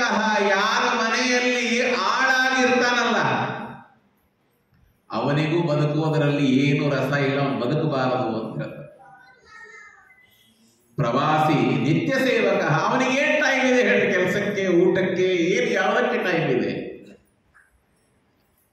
ಅದಕ್ಕೆ ಈ 5 ಜನರಿಗೆ ಮಾತ್ರ ಬದುಕಿಯೂ ಪ್ರಯೋಜನ ಇಲ್ಲ, ಸ್ಥಾನಮಾನಗಳು ಬೇಕು. ಪರಮಾತ್ಮ ಅಂತಾನೆ, ನಾನು ಇದೇ ವೈಕುಂಠದಲ್ಲಿ ಇದ್ದು ಬೃಹಸ್ಪತ್ಯಾಚಾರ್ಯರನ್ನ ಕರೆದಿದರೆ ಬೃಹಸ್ಪತ್ಯಾಚಾರ್ಯರು ಔಷಧ ಉಪಚಾರಗಳನ್ನ ತೆಗೆದುಕೊಂಡೇ ಮೇಲೆ ಬರ್ತಿದ್ರು ಭೇಟಿಗೆ. ಈಗ ಸ್ವಲ್ಪ ಪರಿವರ್ತನೆ ಆಗಿದೆ ನೋಡಿ. ನಾನು ಭೂಲೋಕಕ್ಕೆ ಬಂದಿದ್ದೇನಲ್ಲ, ಬೃಹಸ್ಪತ್ಯಾಚಾರ್ಯರು ಸ್ವರ್ಗದಿಂದ ಬಂದರು, ಬರುವಾಗ ಖಾಲಿ ಬಂದರು. ಅದಕ್ಕೆ ಹೇಗಿದೆ ಜಗತ್ತು ಅಂದ್ರೆ, ಕಾಡ ಬೆಳದಿಂಗಳು ಈ ಸಂಸಾರ ಕತ್ತಲೆ ಬೆಳದಿಂಗಳು, ಏರುವ ದಂಡಿಗೆ ದಿನದ ಭಾಗ್ಯ ಝಣ ಝಣವೋ. ಯಾವಾಗ ನಮ್ಮ ಸೂರ್ಯ ಮೇಲೆ ಬಂದಾಗ ಎಲ್ಲರೂ ಬೆಳಗ್ಗಿಂದ ಅವನು ಪೂಜೆ ಮಾಡಿ ಇದನ್ನು ಮಾಡಿ ಎಲ್ಲ ಆದರೆಲ್ಲ ಪೂಜೆ. ಅದೇ ಇಳಿಯೋ ಸೂರ್ಯಕ್ಕೆ ಯಾರು ಪೂಜೆ ಮಾಡ್ತಾರ್ರಿ? 3 ದಿನದ ಭಾಗ್ಯ ಝಣ ಝಣವೋ. ಅವಾಗ ಯಾರು ಕೇಳೋದಿಲ್ಲ. 3,000 ದಂಡವತ್ತೆತ್ತಾರೆ. ಎಲ್ಲ ಸಮಯ ಮೀರ್ತು ಅಂದ್ರೆ ಮನುಷ್ಯ ಯಾರು ಕೇಳಂಗಿಲ್ಲ ನೋಡ್ರಿ. ಅದಕ್ಕೆ ಒಂದು ಪೊಸಿಷನ್ ಒಳಗಿದ್ದಾಗ ಮನುಷ್ಯ ಯಾವಾಗಲೂ ತನ್ನೊಂದು ಸ್ಟೇಟಸ್ ಮೇಂಟೈನ್ ಮಾಡ್ಕೊಂಡು ಹೋಗ್ಬೇಕು. ಜಗತ್ತಿನಲ್ಲಿ 100 ಉದಾಹರಣೆಗಳಿದೆ. ಅದು ಯಾವುದು ಲೌಕಿಕ ಉದಾಹರಣೆಗಳು ನಾನು ಹೇಳೋದಿಲ್ಲ. ಪರಮಾತ್ಮ ಅಂತಾನೆ ಈ ತರಹ ಬೃಹಸ್ಪತ್ಯಾಚ ಗುರುರುವಾಚ. ಪರಮಾತ್ಮ ಅವಾಗ ಅಂತಾನೆ ಏನ್ ಮಾಡ್ಲಿ, ಕೌಸಲ್ಯ ಕೀಟಕ ಗೃಹಂ, ತಂದೆ ಇಲ್ಲ ತಾಯಿ ಇಲ್ಲ ಅಂತ ಹೇಳ್ದ. ಆದರೆ ಅಲ್ಲಿರುವ ಹುತ್ತು ಇದೆ ಅಲ್ವಾ, ಇದೇ ನನ್ನ ತಾಯಿ. ಇಲ್ಲಿರುವ ಹುಣಸಿ ಮರ ದಶರಥ ರಾಜ, ಇಲ್ಲಿರುವ ಪರ್ವತ ಲಕ್ಷ್ಮಣ, ಈ ಎಲ್ಲ ಪ್ರದೇಶವು ಅಯೋಧ್ಯೆಯಾಗಿದೆ ಅಂತ ಸಮಾಧಾನ ಮಾಡ್ಕೋತಾನೆ. ಆಮೇಲೆ ಈ ವಾಲ್ಮೀಕನೇ ದೇವಕಿ, ವಸುದೇವನೇ ಈ ಹುಣಸೆ ಮರ, ಬಲರಾಮ ದೇವರೇ ಈ ಪರ್ವತ, ಇದೆಲ್ಲವೂ ಮಥುರಾ ಕ್ಷೇತ್ರವಾಗಿದೆ. ಈ ಸ್ವಾಮಿ ಪುಷ್ಕರಣಿ ತೀರ್ಥನೇ ಯಮುನಾ ನದಿ. ಇಲ್ಲಿರುವ ಎಲ್ಲ ಪಶು ಪಕ್ಷಿಗಳು ಯಾದವರು, ಗೋಪಿಕಾ ಸ್ತ್ರೀಯರು. ಈ ತರಹ ಪರಮಾತ್ಮ ಕೃಷ್ಣಾವತಾರದಿಂದ ತನ್ನನ್ನು ತಾನು ಪರಮಾತ್ಮ ಎಲ್ಲ ಸ್ಮರಣೆ ಮಾಡಿಕೊಂಡು ಅರಾಯ ಕಾಣೆ ವಿಘಟೆ ಗಿರಿಂಗಚ್ಚ ಸದಾನ್ವಯೇ ಏವಂ ವೇದಮಯ ಸಾಕ್ಷಾತ್ ಗಿರಿಶ್ರೀ ಪನ್ನಗಾಚಲ. ಈ ತರಹ ವೈಕುಂಠೋ ವೆಂಕಟಗಿರಿ ವಾಸುದೇವೋ ರಮಾಪತಿ. ನೋಡ್ರಿ, ಇಲ್ಲಿರ್ತಕ್ಕಂತಹ ಎಲ್ಲ ಸನತ್ ಕುಮಾರಾದಿಗಳು ಮಾನುಷಂ ದೇಹವಾಸ. ಜೀವನದಲ್ಲಿ ನಾವು ಈ ಮನುಷ್ಯ ಶರೀರವನ್ನ ಪಡೆದ ಮೇಲೆ ಒಂದಿಲ್ಲ ಒಂದು ಬಾರಿ ಆ ವೆಂಕಟರಮಣನ ದರ್ಶನ, ಹೋಗಿ ತಿರುಪತಿ ತಿಮ್ಮಪ್ಪನ ದರ್ಶನವನ್ನ ತಪ್ಪದೇ ಮಾಡ್ಕೋಬೇಕು. ಅಥವಾ ಶ್ರೀಮದಾಚಾರ್ಯ ಹೇಳ್ತಾರೆ, ಪ್ರಾರಂಭ ಮಾತ್ರ ಇಚ್ಛಾವ ವಿಷ್ಣು ಧರ್ಮೇನ ನಿಷ್ಫಲ.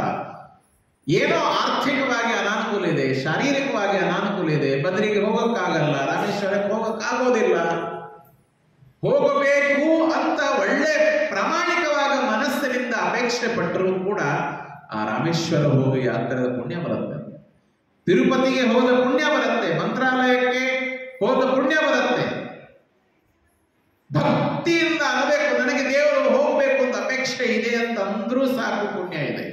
ಕೆಲವೊಬ್ಬರು ನಾನು ಹರಿಶ್ಚಂದ್ರನ ವಂಶದಲ್ಲಿ ಬಂದ, ನಾನು ಆಡಿದ್ರೆ ಮಾಡೇ ಮಾಡುತ್ತೇನೆ, ಅದಕ್ಕೆ ಆಡೋದು ಇಲ್ಲ ಮಾಡೋದು ಇಲ್ಲ, ಆ ತರಹ ಎಲ್ಲ ಇಲ್ಲ. ಕೆಲವುದನ್ನ ಮಾಡಬೇಕು ಅಂತ ಇಚ್ಛೆ ಪಟ್ಟರೂ ಕೂಡ ಅದರಿಂದ ನಮಗೆ ಪುಣ್ಯ ಬರುತ್ತೆ. ಯಾವುದೋ ಒಂದು ಪ್ರಸಂಗದಲ್ಲಿ, ಯಾವುದೋ ಒಂದು ಇದರಲ್ಲಿ ದೇವರದನ್ನ ಮಾಡಿಸ್ತಾನೆ ನಮ್ಮಿಂದ.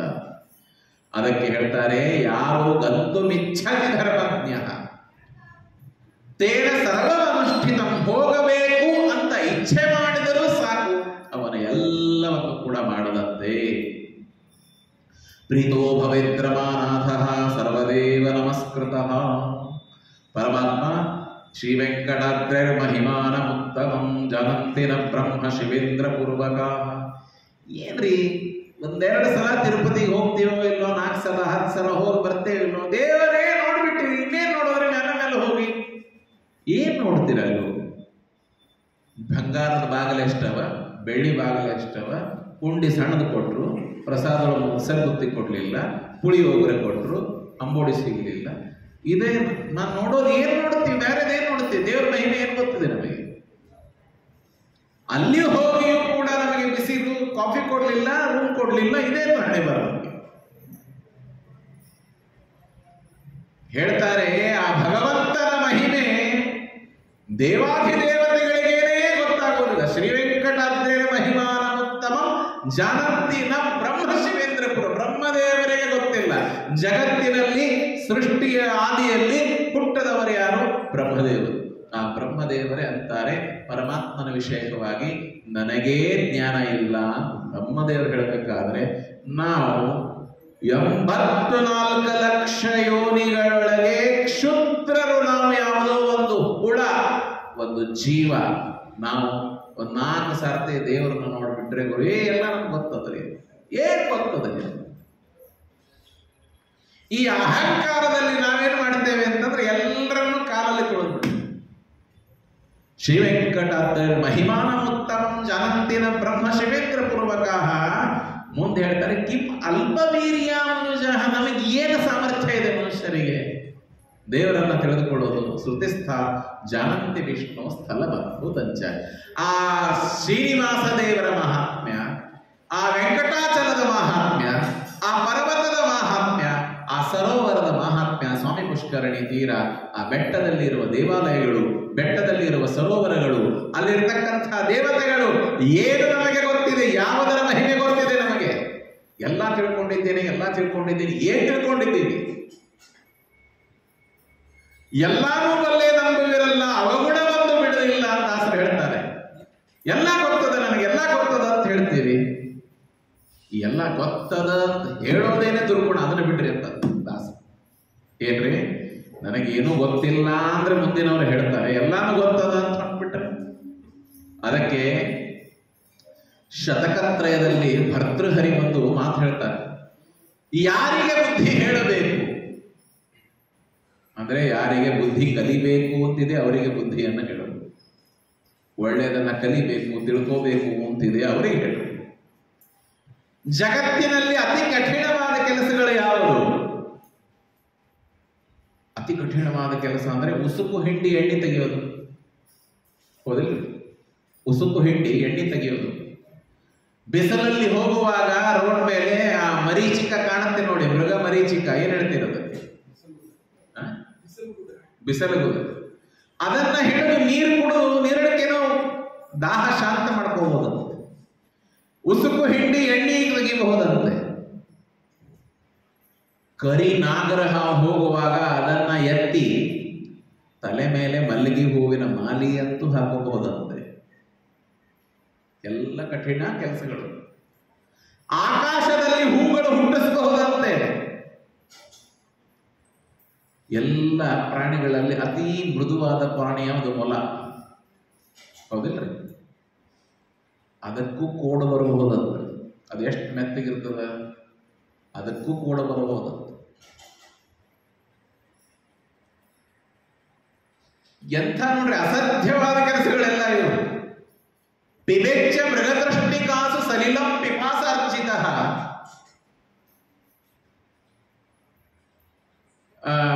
ಕದಾಚಿತ್ ಭುಜಂಗಮಪಿ ಕೋಪಿತಂ ಶಿರಸಿ ಪುಷ್ಪಮದ್ಧಾರಯೇ ಲಭೇತಸಿ ಕಥಾಸು ತೈಲಮಪಿ ಯತ್ನತಃ ಪ್ರೀಣಯನ್. ಇದೆಲ್ಲ ಮಾಡಬಹುದು, ಆದರೆ ಒಂದು ಕೆಲಸ ಮಾತ್ರ ಮಾಡ್ಲಿಕ್ಕೆ ಸಾಧ್ಯ ಇಲ್ಲ ಅಂದ್ರಿ. ಕದಾಚಿದಪಿ ಪರ್ಯಟನ್.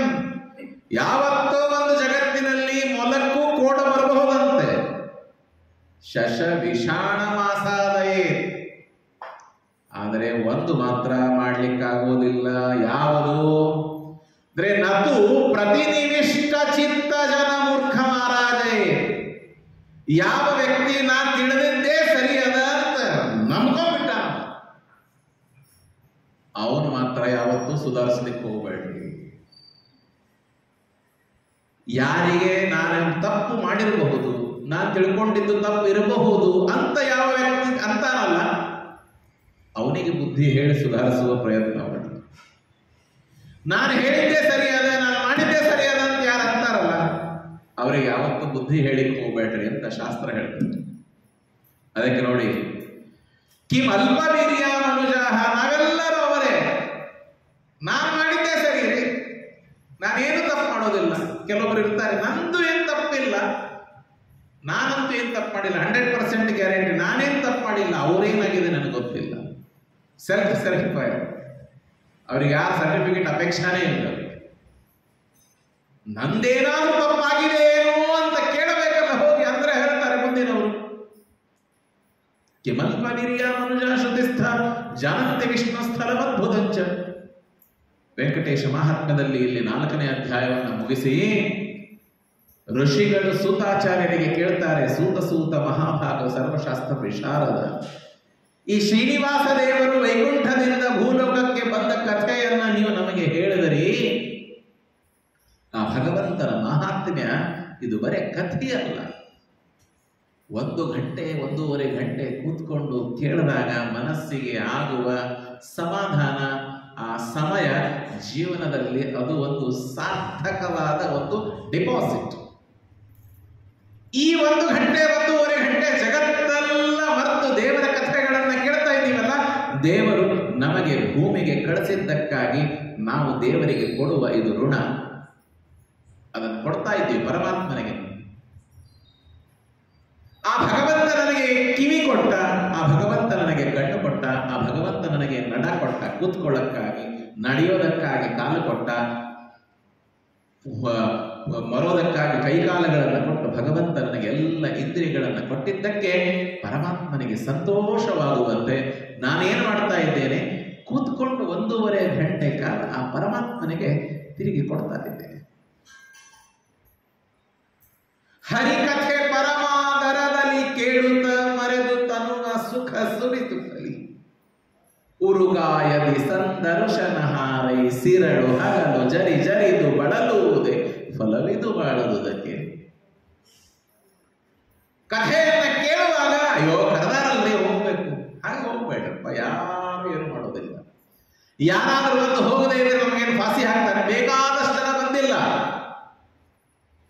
ಅವರವರ ಪುಣ್ಯ ಅವರವರಿಗೆ. ನಾವು ಒಪ್ಪಿಗೆ ತಗೊಂಡಿಲ್ಲ, ಎಲ್ಲರನ್ನು ಉದ್ಧಾರ ಮಾಡ್ತೀವಂತ.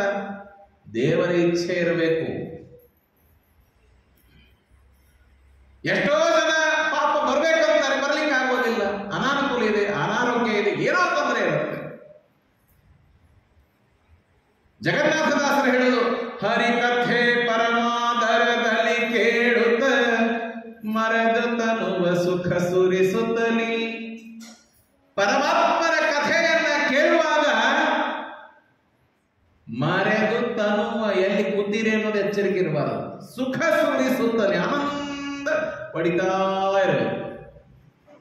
ಉರುಗಾಯನ ಸಂದರ್ಶನ ಹಾರೈಸಿ ಈರಳು ಹಗಲು ಜರಿದು ಬಳಲುವುದೇ ಫಲವಿದು ಬಾಳುವುದಕ್ಕೆ. ಆ ತರಹ ನಾವು ಭಗವಂತನ ಪೂಜೆಯನ್ನು ಮಾಡಬೇಕು. ಆ ವೆಂಕಟೇಶನ ಮಹಾತ್ಮ್ಯವನ್ನ ಹೇಳಿದಿರಿ ವಿಸ್ತಾರವಾಗಿ. ಅವತಾರ ಯಾಕೆ ಆಗಿದೆ ಅಂತ ಹೇಳಿದಿರಿ. ಚೋಳರಾಜನಿಗೆ ಅವನಿಗೆ ಬಂಧನ ಮಾಡಿದ್ದು, ಪಿಶಾಚಿ ಆಗುವಂತ ಶಾಪ ಕೊಟ್ಟಿದ್ದನ್ನು ಹೇಳಿದಿರಿ. ಎಲ್ಲವೂ ಆಯಿತು. ನೀವು ನಮ್ಮ ಮೇಲೆ ಕೃಪೆಯನ್ನ ಮಾಡಿ ಆ ಭಗವಂತನ ಕಲ್ಯಾಣದ ವಿಧಿಯನ್ನ ನಮಗೆ ಹೇಳಿ, ಪರಮಾತ್ಮನ ಮದುವೆ ಹಾಗೆ ನಡೀತು ಹೇಳಿ ಅಂತ ತಿಳ್ಕೊಂಡು ಕೇಳಿದಾಗ ಆ ಆಕಾಶರಾಜನಿಗೆ ಲಕ್ಷ್ಮೀದೇವಿ ಮಗಳಾಗಿ ಹುಟ್ಟಿ ಬಂದಳು. ಆ ಕಥೆಯನ್ನ ವಿಸ್ತಾರವಾಗಿ ಹೇಳಿ ಅಂತ ಕೇಳಿದಾಗ ಸೂತಾಚಾರ್ಯರು ಎಲ್ಲ ಋಷಿಗಳಿಗೆ ಹೇಳಿದ್ದನ್ನ ಶತಾನಂದರು ಜನಕ ಮಹಾರಾಜನಿಗೆ ಹೇಳ್ತಾ ಇದ್ದಾರೆ. ಕೇಳಿ, ಭಕ್ತಿಯಿಂದ ಕೇಳಿ. ಪನ್ನಗಾಚಲನಾಥಸ್ಯ ಕನ್ಯಾ ಸಂಗ್ರಹಣಂ ಶುಭಂ. ಆ ಭಗವಂತ ಹೇಗೆ ಮದುವೆ ಆದ ಅಂತನ್ನೋದನ್ನ ನೀವು ಕೇಳಿ. ಪರಮಾತ್ಮನಿಗೆ ಕೊಡಲಿ ತಗೊಂಡು ಹೊಡೆದಿದ್ದ ಆ ಗಾಯಕ್ಕೆ ಉಪಾಯ ಆಗುವಂತ ಔಷಧಿಯನ್ನ ಬೃಹಸ್ಪತ್ಯಾಚಾರ್ಯ ಹೇಳಿದರು. ಆ ಔಷಧಿಯನ್ನ ತರಬೇಕು ಅಂತ ಪರಮಾತ್ಮ ತಾನು ಔಷಧ ತರಬೇಕು ಅಂತ ಅರಣ್ಯದಲ್ಲಿ ಹೋಗ್ತಾರೆ. ಹೋದಾಗ ಆ ಕಡೆಯಿಂದ ಆ ಭಗವಂತನದೇ ಆದ ಒಂದು ರೂಪ ವರಾಹ ದೇವರು ತಮ್ಮ ಸೈನ್ಯದ ಜೊತೆಗೆ ಬರ್ತಾ ಇರ್ತಾರೆ. ಬರೋದನ್ನ ನೋಡಿ ಪರಮಾತ್ಮ ತಾನು ಒಂದು ಕಡೆಗೆ ಅಡಗುತ್ತಾನೆ. ಅವರಿಗೆ ಗೊತ್ತಾಗತ್ತೆ. ಯಾವಾಗ ಗೊತ್ತಾಯಿತು, ಯಾರು ಯಾರು ಅಂತ ಕೇಳ್ತಾರೆ. ಪರಮಾತ್ಮ ಅಲ್ಲಿಂದ ಅಡಗಿರ್ತಾನೆ. ಆ ವರಾಹ ದೇವರ ಸೇವಕರು ಬಂದು ಅವನನ್ನು ಕರ್ಕೊಂಡು ಬರ್ತಾರೆ. ಏನಪ್ಪ ನೀನು ಇಲ್ಲಿ ಯಾಕೆ ಬಂದಿ? ನೋಡಿ, ದೇವರ 2 ರೂಪಗಳು, ರಾಮಕೃಷ್ಣ, ವೇದವ್ಯಾಸ ದೇವರು, ಕೃಷ್ಣ ದೇವರು ಎಲ್ಲ ಎದುರಿಗೆ ಇದ್ದಾಗ ಹೇಗಿರುತ್ತೆ ವಿಚಾರ ಮಾಡಿ. ಮಹಾಭಾರತದಲ್ಲಿ ವೇದವ್ಯಾಸ ದೇವರು ಇದ್ದಾರೆ, ಕೃಷ್ಣ ದೇವರು ಇದ್ದಾರೆ, ಪರಶುರಾಮ ದೇವರು ಇದ್ದಾರೆ. 3 ದೇವರು ಒಂದೇ ಕಡೆ ಸೇರಿದ್ದಾರೆ. ಹಾಗೆ ವರಾಹ ದೇವರು, ಶ್ರೀನಿವಾಸ ದೇವರು ಎದುರಿಗೆ ನಿಂತ್ಕೊಂಡಿದ್ದಾರೆ. ಏನೇ ಆಯ್ತು, ಯಾಕೆ ಇಲ್ಲಿ ಬಂದಿ, ವೈಕುಂಠವನ್ನ ಬಿಟ್ಟು ಇಲ್ಲೇನು ಮಾಡ್ತಾ ಇದ್ದಿ ಅಂತ ಕೇಳಿದಾಗ ಈ ದೃಶ್ಯವನ್ನ ನೋಡಿ ಪರಸ್ಪರ ಆಲಿಂಗನವನ್ನು ಮಾಡಿಕೊಂಡಿದ್ದಾರೆ. ಆಕಾಶದಿಂದ ದೇವತೆಗಳು ಪುಷ್ಪವೃಷ್ಟಿಯನ್ನ ಮಾಡಿದ್ದಾರೆ. ಆಕಾಶದಿಂದ ಪುಷ್ಪವೃಷ್ಟಿಯಾದಾಗ ಕ್ರೂಢ ನಾರಾಯಣವು ಸಾಕ್ಷಾತ್ ದ್ವಂದ ರೂಪ ವಿರಾಜಿತವು. ಆ ಇಬ್ಬರೂ ಕೂಡ ದೇವರೇ. ಆ ರೂಪಗಳನ್ನು ನೋಡಿ ಏನಂತಂದ್ರೆ ಯಥಾಯುಗಂ ಯಥಾ ದೇಶಂ ಯಥಾ ಕಾಲಂ ಯಥಾ ವಯ ತಥಾವತಾರಂ ಆಕಾಂಕ್ಷಂ ರಮತೆ ಪ್ರಕೃತೋ ಯಥಾ. ಈ ಶಬ್ದ ಏನು ಶ್ಲೋಕ ಇದೆ ಅಲ್ಲ, ಯದಾ ಯದಾ ಹಿ ಧರ್ಮಸ್ಯ ಗ್ಲಾನಿರ್ಭವತಿ ಭಾರತ ಅಭ್ಯುತ್ಥಾನಮ, ಸ್ವಲ್ಪ ಸಮಾನ ಅರ್ಥದಲ್ಲೇನೆ ಅದು. ಯಾವಾಗ ಯಾವಾಗ ನನಗೆ ಅವಕಾಶ ಇದೆ, ಬರಬೇಕು ಅಂತ ನನಗೆ ಈ ಭೂಮಿಯ ಮೇಲೆ ಅವಶ್ಯಕತೆ ಇದೆ, ಆವಾಗ ನಾನು ಬಂದು ಧರ್ಮವನ್ನು ರಕ್ಷಣೆ ಮಾಡುತ್ತೇನೆ. ಪರಮಾತ್ಮ ಹೇಳದಂತೆ ಅವಾಗ ಬಂದಿದ್ದೀನಿ. ಯಾವಾಗ ಬಂದಿ ಅಂತ ಕೇಳ್ತಾರೆ. ಈಗ ತಾನೇ ಬಂದೆ ಅಂತ ಹೇಳ್ತಾರೆ. ಕಲಿಯುಗದಲ್ಲಿ ಎಲ್ಲ ಹೀಗೆ ನೋಡಿ. ಸುಳ್ಳು ಅಂದ್ರೆ ಏನು, ಅದರಲ್ಲಿಯೂ ಈ ಮೊಬೈಲ್ ಬಂದ ಮೇಲಂತೂ ಇಷ್ಟು ಸುಳ್ಳು ಮಾತಾಡುತ್ತಾರೆ. ನಾನು ಮೊನ್ನೆ ಎಲ್ಲೋ ಹೋಗ್ಬೇಕಾದ ಪ್ರಸಂಗ ಬಂತು. ಇಲ್ಲೇ ಏರ್ಪೋರ್ಟಲ್ಲಿ ಕೂತ್ಕೊಂಡಿದ್ದೆ. ಯಾರೋ ಅವರು ಫೋನಲ್ಲಿ ಹೇಳ್ತಾ ಇದ್ದಾರೆ, ನಾನು ಫಾರಿನ್ ಹೊರಟಿದ್ದೀನಿ ಅಂತ ಯಾರಿಗೋ ಹೇಳಿದ್ರು. ಆ ಮನುಷ್ಯ ನಾನು ಇಲ್ಲಿಂದ ಹೈದರಾಬಾದಿಂದ ಚೆನ್ನೈಗೆ ಹೋದೆ. 2 ಫ್ಲೈಟಲ್ಲಿ ನನ್ನ ಜೊತೆಗೆ ಇದ್ದು ಚೆನ್ನೈಯಲ್ಲಿ ಇರೋದು ಯಾವ ಟ್ಯಾಕ್ಸಿ ಹಿಡ್ಕೊಂಡು ಒಳಗೆ. ನಾ ಅನ್ಕೊಂಡೆ ಎಷ್ಟು ಸುಳ್ಳು ಮಾತಾಡ್ತಾರೆ ಜನ, ಏನ್ ಸುದ್ದಿ. ಅವ್ರ ಜೊತೆಗೆ ಯಾರೋ ಇದ್ರು, ನನಗೆ ತಿಳಿದವರೇ ಇದ್ರು. ಮೊಬೈಲ್ ಬಂದ ಮೇಲೆ ಎಷ್ಟು ಸುಳ್ಳು ಮಾತಾಡ್ತಾರೆ, ಅದರಲ್ಲಿ ಅಂತ ಕೇಳಬೇಡಿ. ಪರಮಾತ್ಮ ಅಂತಾನೆ, ವರಾಹದೇವರು ಕೇಳ್ತಾರೆ ಯಾವಾಗ ಬಂದ್ರಿ, ಈಗ ತಾನೇ ಬಂದೆ, 1000 ವರ್ಷಗಳಾಗಿದೆ ಬಂದು ಭೂಮಿಗೆ. ಆವಾಗ ಕಲಿಯುಗದಲ್ಲಿ ಜನ ಹೀಗೆ ಸುಳ್ಳು ಮಾತಾಡುತ್ತಾರೆ ಅಂತ ಪರಮಾತ್ಮ ತಾನು ತೋರಿಸ್ತಾನೆ. ತದ್ವದಸ್ಸ ಶ್ರೀನಿವಾಸ ಉವಾಚ ಭೃಗೋರಂಗ್ರಿ ಪ್ರಹಾರಾಚ್ಯ. ಇಲ್ಲಿ ಯಾಕೆ ಬಂದಿ ಅಂತ ಮೊದಲು ಕೇಳಿದಾಗಿಲ್ಲ. ಭೃಗು ಋಷಿಗಳು ಬಂದು ಹೀಗೆ ಎದೆಗೆ ಬಂದರು. ಲಕ್ಷ್ಮೀದೇವಿ ಕೋಪಿಸಿಕೊಂಡು ನನ್ನನ್ನು ಬಿಟ್ಟು ಹೋದಳು. ಇಲ್ಲಿ ಬಂದೆ, ಇಲ್ಲಿ ಇರ್ತಾ ಇದ್ದೆ. ಇರುವಾಗ ಹೀಗೆ ಬಂದು ಕುಠಾರದಿಂದ ನನಗೆ ಹೊಡೆದಾಗ ಈ ಗಾಯ ಆಗಿದೆ ನೋಡಿ, ಇಲ್ಲಿ ಗಾಯ ಆಗಿದೆ ಅಂತ ವರಾಹದೇವರಿಗೆ ತೋರಿಸ. ಭಗವದ್ಗೀತೆಯಲ್ಲಿ ಪರಮಾತ್ಮ ತಾನೇ ಹೇಳ್ತಾನೆ, ನನ್ನ ಶರೀರ ಕತ್ತರಿಸಿದರೂ 2 ತುಂಡಾಗೋದಿಲ್ಲ, ಅಚ್ಛೇದ್ಯವಾಗಿದೆ.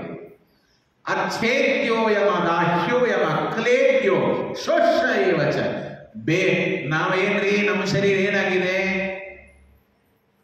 ಚೂರೇನಾದ್ರೂ ತಾಕಿದ್ರೆ ಗಾಯ ಆಗತ್ತೆ, ರಕ್ತ ಬರುತ್ತೆ. ಹಾಗೆ ಎಲ್ಲಾದ್ರೂ ಸತ್ತು ಹೋದರೆ ಒಣಗಿ ಹೋಗುತ್ತೆ, ಗಾಳಿಗೆ, ಮಳೆಗೆ, ಬಿಸಿಲಿಗೆ ಕೊಳತು ಹೋಗುತ್ತೆ. ಪರಮಾತ್ಮ ಅಂತಾನೆ ಅಚ್ಛೇದ್ಯೋಯಂ ಅದಾಹ್ಯೋಯಂ ಅಕ್ಲೇದ್ಯೋ ಅಶ್ವಶ್ ಏವಚ ನಿತ್ಯ ಸರ್ವಗತ ಸ್ಥಾಣೋ ಅಚಲೋಯಂ ಸನಾತನ. ನಾನು ಇವತ್ತಿನಿಂದ ಅಲ್ಲ, ಅನಾದಿ ಕಾಲದಿಂದ ಅನಂತ ಕಾಲದವರೆಗೆ ಇದ್ದೇನೆ ಅಂತ ಪರಮಾತ್ಮನಿಗೆ ಗಾಯ ಆಯಿತು, ತಲೆ ಒಳಗೆ ಇಟ್ಕೊಂಡು ಮನೆಗೆ ಹೋಗ್ಬೇಡ್ರಿ. ಹಾಗೇನಾದ್ರೂ ಆದ್ರೆ ನಾವು ನೀವು ಸೇರಿ ನರಕಕ್ಕೆ ಹೋಗೋದು. ಹಂತು ಡೂಬೆಂಗೆ ಸನಂ ಸಾಥ್ ಮೇ ತುಮೇ ಲೇಕೆ ಅಂತ. ಹಾಗೆ ಯಾವತ್ತೂ ತಪ್ಪು ತಿಳ್ಕೊಳ್ಳೋದು ಬೇಡ. ಪರಮಾತ್ಮನಿಗೆ ದುಃಖ, ರೋಗ, ಗಾಯ ಇದು ಯಾವುದೂ ಆಗೋದಿಲ್ಲ. ಆಯ್ತಾ? ಅದಕ್ಕೆ ನೋಡಿ ಪರಮಾತ್ಮ ಹೇಳ್ತಾನೆ, ಔಷಧಿ ಮಾಡಿಕೊಳ್ಳೋದಕ್ಕಾಗಿ ನಾನು ಇಲ್ಲಿ ಬಂದಿದ್ದೇನೆ. ದೈವೇನ ದೃಷ್ಟವಾನಸ್ಮಿ ಸ್ವಾಮಿ ಅಜ್ಜದರಾದರಂ. ದೈವೇನ ದೃಷ್ಟವಾನಸ್ಮಿ. ಏನೋ ಹೀಗೆ ಔಷಧ ಹುಡುಕೋದಕ್ಕಾಗಿ ಹೋಗುತ್ತೆ, ಅಕಸ್ಮಾತ್ ನಿಮ್ ಭೇಟಿ ಆಯ್ತು ನೋಡ್ರಿ ಅಂತ ವರಾಹ ದೇವರಿಗೆ ಶ್ರೀನಿವಾಸ ದೇವರು ಹೇಳ್ತಾ ಇದ್ದಾರೆ. ಅವ್ರದೇ ರಾಜ್ಯ, ಅವ್ರದೇ ಎಲ್ಲ ಮನೆ ಜಾಗ ಇದ್ದಿದ್ದು ಎಲ್ಲ ಅವ್ರದೇ. ಇಷ್ಟು ದಿವಸದ್ದು ಯಾರದ ಒಂದು ಗೊತ್ತಾಗೋದಿಲ್ಲ ಏನು ಬುದ್ಧಿವಂತ ಮನುಷ್ಯ. ಅವಾಗ ಪರಮಾತ್ಮ ಈ ತರಹ ನಟನೆ ಮಾಡಿ ಇಲ್ಲೇ ಇರಬೇಕು ಅಂತ ವಿಚಾರ ಮಾಡಿದೀನಿ ಅಂತ ಬೇರೆ ಹೇಳ್ಬಿಡ್ತಾನೆ ಮೇಲೆ. ಇಷ್ಟು ದಿವಸ ಇದ್ದಾನಲ್ಲ, ಇನ್ನ ಅಥರೈಸ್ಡ್ ಆಗಿ ಇರೋಣ ಅಂತ. ಇಷ್ಟು ದಿವಸ ಸುಮ್ಮನೆ ಇಲ್ಲಿಗಲ್ಲಿ ಅಕ್ರಮ ಸಕ್ರಮ ಜಾಗ ಮಾರ್ತಾರೆ ನೋಡ್ರಿ. ಹಾಗೆ ಪರಮಾತ್ಮ ಇಷ್ಟು ದಿವಸ ಅಕ್ರಮ ಸಕ್ರಮ ತಗೊಂಡಿದ್ದ, ಇನ್ನು ಅದನ್ನು ಲೀಗಲೈಸ್ ಮಾಡೋದಕ್ಕಾಗಿ ವರಾಹ ದೇವರಿಗೆ ಹೇಳ್ತಾನೆ, ಅತ್ರೈವ ನಿವಸಾಮೀತಿ ಸಂಕಲ್ಪೋ ಮಮ ವರ್ತತೆ. ನನಗೆ ಸಂಕಲ್ಪ ಮನಸ್ಸಿನಲ್ಲಿ ಮಾಡಿದ್ದೇನೆ, ನನಗೆ ನೀವು ದಯಮಾಡಿ ಇಲ್ಲಿ ಇರೋದಕ್ಕಾಗಿ ಆಜ್ಞೆಯನ್ನ ಕೊಡಿ ಅಂತ ಕೇಳ್ತಾರೆ. ಆವಾಗ ವರಾಹ ದೇವರು ಅಂತಾರೆ, ನೀವೇನೋ ಹಣ ಕೇಳಿದ್ರಿ, ಜಾಗ ಕೇಳಬೇಕು ಅಂತಂದು ಇರ್ಬೇಕಂತ ಅವಶ್ಯ ಇರಪ್ಪ, ನಂದೇನು ಅಭ್ಯಂತರ ಇಲ್ಲ. ಆದರೆ ಈಗ ಸೈಟ್ ಬಹಳ ಕಾಸ್ಟ್ಲಿ ಆಗ್ಯಾವಪ್ಪ, 6,000 ರೂಪಾಯಿ ಒಂದು ಸ್ಕ್ವೇರ್ ಫೂಟು, 7,000 ರೂಪಾಯಿ. ಸ್ಥಳ ಮೌಲ್ಯೇನ ಗೃಹ್ಯತ. ಸುಮ್ಮನೆ ಬಂದು ಪುಕಟ್ ಕೊಡ್ತೀನಿ ಅಂತಂದ್ರೆ ನಾನು ಕೊಡೋದಿಲ್ಲ. ಎಷ್ಟು ಬೇಕು ಜಾಗ ಅಳದು ಅಷ್ಟಕ್ಕೆ ರೊಕ್ಕ ಕೊಡು, ಆಮೇಲೆ ಜಾಗ ತಗೋ ಇರು ಅಂತ ಹೇಳಿದ್ರು. ಈಗೆಲ್ಲ ಹಿಂಗೇರಿ, ತಂದೆ ತಾಯಿ ಮಕ್ಕಳಲ್ಲಿ ವ್ಯವಹಾರಗಳು ಹೀಗೇನೆ. ಅಪ್ಪ ಅಮ್ಮದ ಪೆನ್ಷನ್ ಬರ್ತಿತ್ತು, ಮನೆ ಒಳಗೆ ಇಟ್ಕೋತಾರೆ. ಬರ್ತಿದ್ದಿಲ್ಲ ಅಂತಂದ್ರೆ ತಾವು ಮನೆ ಮಾಡ್ಕೊಂಡು ಬೇರೆ ಹೋಗ್ಬಿಡ್ತಾರೆ. ಜಗತ್ತು ಕಲಿಯುಗ ಹೀಗಿದೆ ಇವಾಗ. ಒಬ್ಬ ಪೂಲ ದೇಶಪಾಂಡೆ ಅಂತ ಮಹಾರಾಷ್ಟ್ರದಲ್ಲಿ ಪುಣೆಯಲ್ಲಿ ಅವರು ಪುಣೇರಿ ಸಂಸ್ಕೃತಿ ಅಂತ ಒಂದು ಪುಸ್ತಕ ಬರೆದಿದ್ದಾರೆ. ಆ ಪುಸ್ತಕದಲ್ಲಿ ಏನು ಅಂತಂದ್ರೆ, ಅಂದ್ರೆ ಅಲ್ಲೇ ಅಂತ ಹೋಗಬೇಡಿ, ಎಲ್ಲ ಕಡೆಗೆ ಇದೆ. ಅವರು ಹೇಳಿದ್ದು ಪುಣೆಯ ಒಳಗೆ ಅಷ್ಟೇ, ಆದ್ರೆ ಜಗತ್ತಿನಲ್ಲಿ ಎಲ್ಲ ಕಡೆಗೆ ಇದೆ ಅದು. ತಂದೆ ತಾಯಿ ಮಕ್ಕಳು ಈ ಎಲ್ಲ ಕಾಸ್ಮೋಪಾಲಿಟನ್ ಸಿಟಿ ಒಳಗೆ, ಮೆಟ್ರೋ ಸಿಟೀಸ್ ಒಳಗೆ ಎಲ್ಲರೂ ಬಿಸಿ, ಆಫೀಸ್ಗೆ ಹೋಗೋರು ಎಲ್ಲ ಕೆಲಸ ಮಾಡ್ತಾರೆ. ಭಾನುವಾರ ಒಂದು ದಿವಸ ಎಲ್ಲರೂ ಒಂದು ಕಡೆ ಸೇರ್ತಾರೆ. ಅದಕ್ಕೆ ಹಿಂದಿನ ದಿವಸ ಫೋನ್ ಮಾಡಿ ಅಪ್ಪ ಮಗನಿಗೆ ಮಗ ತಂದೆಗೆ ಹೇಳ್ತಾನ, ತಂದೆ ತಾಯಿಗೆ, ನಾನು ನನ್ನ ಹೆಂಡತಿ ಮಕ್ಕಳು 4 ಜನ ಬರ್ತೇವೆ, ಬೆಳಗ್ಗೆ ಫಲಹಾರ ಮಾಡಿ ಬರ್ತೇವೆ, ಮಧ್ಯಾಹ್ನ ಊಟಕ್ಕೆ ನಿಮ್ಮಲ್ಲಿ ಬರ್ತೇವೆ. ನನ್ನ ಹೆಂಡತಿ 2 ಚಪಾತಿ ತಿಂತಾಳೆ, ನಾನು 2 ಚಪಾತಿ ತಿಂತೀನಿ, ಮಕ್ಕಳು ಅರ್ಧ ತಿಂತಾರೆ. ರಾತ್ರಿ ಊಟ ಮಾಡಿ ಮತ್ತೆ ನಾವು ಮನೆಗೆ ಹೋಗ್ಬಿಡ್ತೀವಿ, ಬೆಳಗ್ಗೆ ಚಹಾ ಅಲ್ಲೇ ಹೋಗ್ಬಿಡ್ತೀವಿ. ಈ ತರಹ ಜಗತ್ತು ಈ ವ್ಯವಹಾರಕ್ಕೆ ಬಂದು ನಿಂತಿದೆ ಅಂತ ಬಹಳ ಚೆನ್ನಾಗಿ ಹೇಳಿದ್ದಾರೆ. ಏನಿದು? ಎಲ್ಲಿ ಹೊರಟಿದ್ದೇವೆ ನಾವು? ಯಾವ ತಂದೆ ತಾಯಿ ನಮಗೆ ಈ ಭೂಮಿಯನ್ನ ತೋರಿಸಿದ್ರು? ಯಾವ ತಂದೆ ತಾಯಿ ನಮಗೆ ಈ ಒಂದು ಜಗತ್ತನ್ನ ತೋರಿಸೋದಕ್ಕಾಗಿ ಕಾರಣರಾದರು? ಅವರ ಜೊತೆಗೆ ಇದೇನು ವ್ಯವಹಾರ? ಇದು ಸರಿಯಾ? ಇದೆಲ್ಲ ನಟನೆ, ಕಥೆಯಲ್ಲಿ ನಾನು ಹೇಳ್ತಾ ಇರೋದು. ಪರಮಾತ್ಮ ಅವರಿಗೆ ರೊಕ್ಕ ಕೇಳಿದ ವರಾಹದೇವರು ಅಂಥ ಎಂಥ ದೇವರಿಗೆ ತನ್ಬೇಡ್ರಿ. ಇದು ಭವಿಷ್ಯದಲ್ಲಿ ನಡೆಯೋದಿದೆ ಎಲ್ಲವೂ ಕೂಡ. ಬ್ಯಾಂಕ್ ಬ್ಯಾಲೆನ್ಸ್ ಇದ್ದರೆ ತಂದೆ ತಾಯಿ, ಏನಿಲ್ಲ ಅಂತಂದ್ರೆ ಅವರು ನಮಗೆ ಕಸದ ಸಮಾನ. ಆಕಳು ಹಾಲು ಕೊಟ್ರೆ ಅದು ಆಕಳು, ಇಲ್ಲಾದರೆ ಅದು ನಮಗೆ ಸುಮ್ಮನೆ ವೇಸ್ಟ್ ಅಂತ ಹೇಳಿ ಹೊರಗಡೆ ಹಾಕಿಬಿಟ್ಟು, ಇಂಥ ಎಲ್ಲ ಆಕಳಗಳನ್ನ ನಮ್ಮ ಸತ್ಯಾತ್ಮತೀರ್ಥ ಶ್ರೀಪಾದಂಗಳವರು ಗೋಶಾಲೆಯನ್ನ ಮಾಡಿ ಯಲಗೂರಿನಲ್ಲಿ 700-800 ಆಕಳಗಳೇ ಇವೆ. ಎಷ್ಟೋ ಕಡೆಗೆ ಗೋಶಾಲೆಗಳನ್ನು ಮಾಡ್ತಾರೆ. ಮಹಿಷಿಯಲ್ಲಿ ಇದೆ, ಮಳಖೇಡದಲ್ಲಿ ಇದೆ, ಯಲಗೂರದಲ್ಲಿ ಇದೆ, ಇನ್ನು ಅನೇಕ ಕಡೆಗೆ ಗೋಶಾಲೆಗಳನ್ನು ತಿರುಕೋಯಿಲೂರಲ್ಲಿ ಇದೆ. ನನಗೆ ಗೊತ್ತಿದ್ದಿದ್ದು ಹೇಳ್ತಾ ಇದ್ದೇನೆ. ಆ ಯಾವ ಆಕಳಗಳು ಹಾಲು ಕೊಡೋದಿಲ್ಲ, ಎಷ್ಟೋ ಆಕಳಗಳು ಪಾಪ ಹಾಗೇ ಇದೆ. ಸಜ್ಜನರು ಜಗತ್ತಿನಲ್ಲಿ ಇದ್ದಾರೆ. ಅಂತಹ ಒಳ್ಳೆ ಕೆಲಸ ಮಾಡ್ತಾ ಇದೆ ಪರಮಾತ್ಮ ಅಂತಾನೆ. ಸ್ಥಳ ಮೌಲ್ಯೇನ ಗೃಹ್ಯತ. ನೀನು ಹಣ ಕೊಟ್ಟು ಜಾಗ ಕೊಂಡುಕೋ. ಅವಾಗ ಅವರಂತಾರೆ, ವೈಕುಂಠದಿಂದ ನಾನು ಬರುವಾಗ ಯಾವ ಹಣ ತರೋದಿಲ್ಲ, ಇಲ್ಲಿಂದ ಹೋಗುವಾಗಲೂ ಯಾವ ಹಣ ನಾನು ಒಯ್ಯುವುದಿಲ್ಲ. ಆದ್ದರಿಂದ ನನ್ನ ಹತ್ರ ಇವಾಗ ಏನಿಲ್ಲ. ಆದರೆ ಒಂದು ನಾನು ಮಾತು ಕೊಡ್ತೇನೆ, ಮುಂದೆ ಇಲ್ಲಿ ನಮ್ಮ ದೊಡ್ಡ ದೇವಸ್ಥಾನ ಆಗತ್ತೆ, ಎಲ್ಲ ಜನ ದರ್ಶನಕ್ಕೆ ಬರ್ತಾರೆ. ಬಂದಾಗ ಮೊದಲು ನಿನ್ನ ಪೂಜೆ, ನಿನ್ನ ನೈವೇದ್ಯ, ನಿನ್ನ ಅಭಿಷೇಕ ಎಲ್ಲ ಮಾಡಿ ಅದಾದ ಮೇಲೆ ನನ್ನ ದರ್ಶನಕ್ಕೆ ಬಂದರೆ ಅವರು ತಿರುಪತಿ ಯಾತ್ರೆ ಮಾಡಿದ ಫಲ ಅವರಿಗೆ ಸಿಗತ್ತೆ. ಗಮನ ಇಟ್ಕೋಬೇಕು. ನಾವು ತಿರುಪತಿಗೆ ಹೋದಾಗ ವೆಂಕಟರಮಣ ದೇವರ ದರ್ಶನ ಮಾಡ್ಕೊಂಡು ಬಂದೀವಿ. ಮೊದಲು ಹೋಗಿ ವರಾಹ ದೇವರ ದರ್ಶನ ಮಾಡ್ಕೋಬೇಕು, ಅದಾದ ಮೇಲೆ ವೆಂಕಟರಮಣ ದೇವರ ದರ್ಶನ ಮಾಡ್ಕೋಬೇಕು. ವರಾಹ ದೇವರಿಗೆ ಬಹಳ ರಶ್ ಇರೋದಿಲ್ಲ ಮೊದಲು, ಆಮೇಲೆ ಹೋದ ನಡೀತದ ಇಲ್ಲ. ಮೊದಲು ಪರಮಾತ್ಮ ಕೊಟ್ಟ ಮಾತು ಇದು. ದೇವರು ಮಾತು ಕೊಟ್ಟಿದ್ದಾನಲ್ಲ, ಅದು ನಡೆಸೋ ಕೆಲಸ ನಮ್ದು, ಅದನ್ನು ನಾವು ನಡೆಸಬೇಕು. ಪರಮಾತ್ಮ ಅಂತಾನೆ, ಇದಮೇವ ವರಂ ದ್ರವ್ಯಂ ದದಾಮಿ ಕರುಣಾನಿಧೇ ಪ್ರಥಮಂ ದರ್ಶನಂ ತಸ್ಯ ನೈವೇದ್ಯಂ ಕ್ಷೀರಸೇಚನಂ. ಮೊದಲು ನಿಮ್ಮ ದರ್ಶನ, ಆಮೇಲೆ ನಿಮಗೆ ಕ್ಷೀರಾಭಿಷೇಕ, ಅರ್ಚನೆ ಎಲ್ಲ ಆದಮೇಲೆ ನನ್ನ ದರ್ಶನ ಮಾಡಿಕೊಂಡ್ರೆ ಆವಾಗ ಅವರಿಗೆ ಪುಣ್ಯ ಬರುತ್ತೆ. ಇದೇ ಇವಾಗ ಕೊಡಬಹುದು, ನಾನು ಇದಕ್ಕಿಂತ ಹೆಚ್ಚಿಗೆ ಏನು ಕೊಡುವುದಿಲ್ಲ. ಆಯಿತು ಅಂತ ವರಾಹದೇವರು ಅಷ್ಟಕ್ಕೆ ಒಪ್ಪಿ ತಮ್ಮ ಪಾದದಿಂದ 100 ಪಾದ ಅಳೆದು ಭೂಮಿಯನ್ನ ಕೊಡ್ತಾರೆ. 100 by 100. ನೋಡ್ರಿ, ತದಾ ದದೌ ಹರೇ ಪಾದ ಶತಮಾತ್ರ ರಮಾಪತಿ, ಅಷ್ಟೇ ಕೊಟ್ಟರಂತೆ. ಪರಸ್ಪರಂ ವಿನೋದಂತು ಏನಿದು ಅಂದರೆ ನಮಗೆಲ್ಲ ಈ ತರಹ ಒಂದು ಭಕ್ತರಿಗೆ ಸಂತೋಷವಾಗಬೇಕು ಅನ್ನೋದಕ್ಕಾಗಿ ಈ ತರಹ ಎಲ್ಲ ನಡ್ಕೊಂಡು ಪರಸ್ಪರಂ ವಿನೋದಂತೋ ಕುರ್ವಾಣವು ಕ್ರೋಢರೂಪಿಣವು ಮೋಹನಾರ್ಥಂ ಹಿ ಅಭಕ್ತಾನಂ. ದೇವರಲ್ಲಿ ಈ ಥರದ ವ್ಯವಹಾರ ಇದ್ದೀರಿ, ನಾವು ಮನುಷ್ಯರು. ಇದು ಯಾರು ಪರಮಾತ್ಮನ ಭಕ್ತರಲ್ಲ ಅವರಿಗೋಸ್ಕರ. ಓಹೋ, ದೇವರು ಎಂಥ ನಟನೆ ಮಾಡಿದಾನೆ ಅಂತ, ಇದು ಭಕ್ತರಿಗೋಸ್ಕರ. ಈ ತರಹ ಪರಸ್ಪರ ಮೋಹನಾರ್ಥವು ಆಯ್ತಾ, ಅಭಕ್ತಾನಾಂ ಮೋಹನಾರ್ಥಂ ಹ್ಯಭಕ್ತಾನಾಂ ಭಕ್ತಾನಾಂ ಭಕ್ತಿ ಸಿದ್ಧೈ ಏವಂ ಹಿ ಕ್ರೀಡಿತ ತತ್ರ ವರಾಹೋ ವೆಂಕಟೇಶ್ವರ. ಈ ತರಹ ಅವರಿಬ್ಬರಲ್ಲಿಯೂ ಕೂಡ ಇದು ನಡೆದಿದೆ. ಆಮೇಲೆ ಪರಮಾತ್ಮನಿಗೆ ವರಾಹ ದೇವರು ಕೇಳ್ತಾರೆ, ಜಾಗ ತೆಗೆದುಕೊಂಡು ಮನೆ ಆಯ್ತಲ್ಲ, ಇದ್ರದ್ದೇನು? ಆಗ ಯಾವುದೂ ಇದ್ದಿದ್ದಿಲ್ರಿ ಆ್ಯಪ್ಗಳು. ವರಾಹ ದೇವರು ಅಂತಾರೆ, ಊಟದ್ದೇನು ಮಾಡ್ತೀ ಅಂತ. ಅದನ್ನು ವಿಚಾರ ಮಾಡ್ತಾ ಇದ್ದೀನಿ. ಪಾಪ ಮನೇನೂ ಕೊಟ್ಟರು, ಊಟಕ್ಕೂ ಹಾಕಿದರು. ಅದಕ್ಕೆ ವರಾಹ ದೇವರು, ನನ್ನ ಮನೆಯಲ್ಲಿ ಒಬ್ಬಳು ದಾಸಿ ಇದ್ದಾಳೆ, ಅವಳನ್ನು ನಾನು ನಿನಗೆ ಅಡುಗೆ ಮಾಡೋದಕ್ಕಾಗಿ ಕೊಡ್ತೇನೆ, ಆಯಿತು ಅಂತ ಹೇಳಿ ತದಾರಭ್ಯಧರಾಗಂತೂ ಬಕುಲಾಂ ಪಾಕಕಾರಿಣಿ. ಬಕುಲ ಅಂತನ್ನುವ ದಾಸಿಗೆ, ನೀವು ತಿರುಪತಿ ವೆಂಕಟರಮಣ ದೇವಸ್ಥಾನದಲ್ಲಿ ಹೋದರೆ ದರ್ಶನ ಮಾಡಿಕೊಂಡು ಹೊರಗೆ ಬಂದ ಮೇಲೆ ಮುಂದೆ ಬಕುಲಾದೇವಿಯ ಒಂದು ಮೂರ್ತಿ ಇದೆ, ಅದನ್ನು ದರ್ಶನ ಮಾಡ್ಕೊಳ್ಳಿ. ಯಾರನ್ನು ಗಮನ ಹೋಗೋದಿಲ್ಲ, ಯಾಕಂದ್ರೆ ಅಲ್ಲಿಂದ ಹೊರಗಡೆ ಬಂದ ತಕ್ಷಣ ನಾವು ರೈಟ್ ಸೈಡ್ ತಿರುಗಿ ಹೋಗ್ಬಿಡ್ತೀವಿ ಹೊರಗೆ. ಅಲ್ಲಿಂದ ಬಂದ ತಕ್ಷಣ ಸ್ವಲ್ಪ ಮೇಲೆ ಏರಿದ್ರೆ ಲೈನಾಗಿ ಗುಡಿಗಳಿದೆ, ಅಲ್ಲೇ ಬಕುಲಾದೇವಿ ದೇವಸ್ಥಾನ ಕೂಡ ಇದೆ. ಆವಾಗ ಆ ಬಕುಲಾದೇವಿಗೆ ಅಡುಗೆ ಮಾಡೋದಕ್ಕಾಗಿ ಅರ್ಪಯಾಮಾಸ ದೇವಾಯ ಸೇವಾರ್ಥಾಂತಂ ಧರಾಪತಿ ಭೋಜನಾರ್ಥಂ ರಮೇಶಸ್ಯ ಶ್ಯಾಮಾಕನ್ನಂ ನಿರಂತರಂ. ಪಾಪ ಅವಳು ಭಕ್ತಿಯಿಂದ ಆ ಪರಮಾತ್ಮನಿಗೆ ನಿತ್ಯ ವಿಧ ವಿಧವಾದ ಅಡುಗೆಗಳನ್ನ ಮಾಡಿ ಪರಮಾತ್ಮನಿಗೆ ಊಟಕ್ಕೆ ಬಡಿಸ್ತಾ ಇದ್ದಾಳೆ, ಪರಮಾತ್ಮನ ಸೇವೆಯನ್ನ ಮಾಡ್ತಾ ಇದ್ದಾಳೆ. ಅನ್ನ ಪಾನೌಷಧಾದ್ಯಶ್ಚ ಪಾದ ಸಂಹರಣ, ಊಟಕ್ಕೆ ಹಾಕೋದಲ್ಲ, ಊಟಕ್ಕೆ ಹಾಕಿ ಪರಮಾತ್ಮನ ಸೇವೆಯನ್ನು ಮಾಡ್ತಾ ಇದೆ. ಮಲಗುವಾಗ ಕಾಲು ಒತ್ತೋದು ಇತ್ಯಾದಿ ಪರಮಾತ್ಮನಿಗೆ ಹಾಡು ಹೇಳಿ ಪೂಜಯಾಮಾಸ ಗೋವಿಂದಂ ಶ್ರೀನಿವಾಸಂ ನಿರಾಮಯಂ. ಆ ಪರಮಾತ್ಮನಿಗೆ ಸೇವೆಯನ್ನು ಮಾಡ್ತಾ ಇದ್ದಾಳೆ. ಋಷಯ ಊಚು ಸೂತ ಸೂತ ಮಹಾಭಾಗ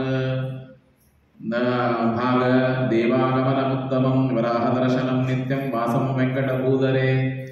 ವರಾಹದೇವರು ಭೇಟಿಯಾದದ್ದನ್ನ ಹೇಳಿದ್ರಿ, ಆಮೇಲೆ ಅಲ್ಲೇ ಇದ್ದದ್ದನ್ನ ಜಾಗತಿಕದನ್ನ ಹೇಳಿದ್ರಿ.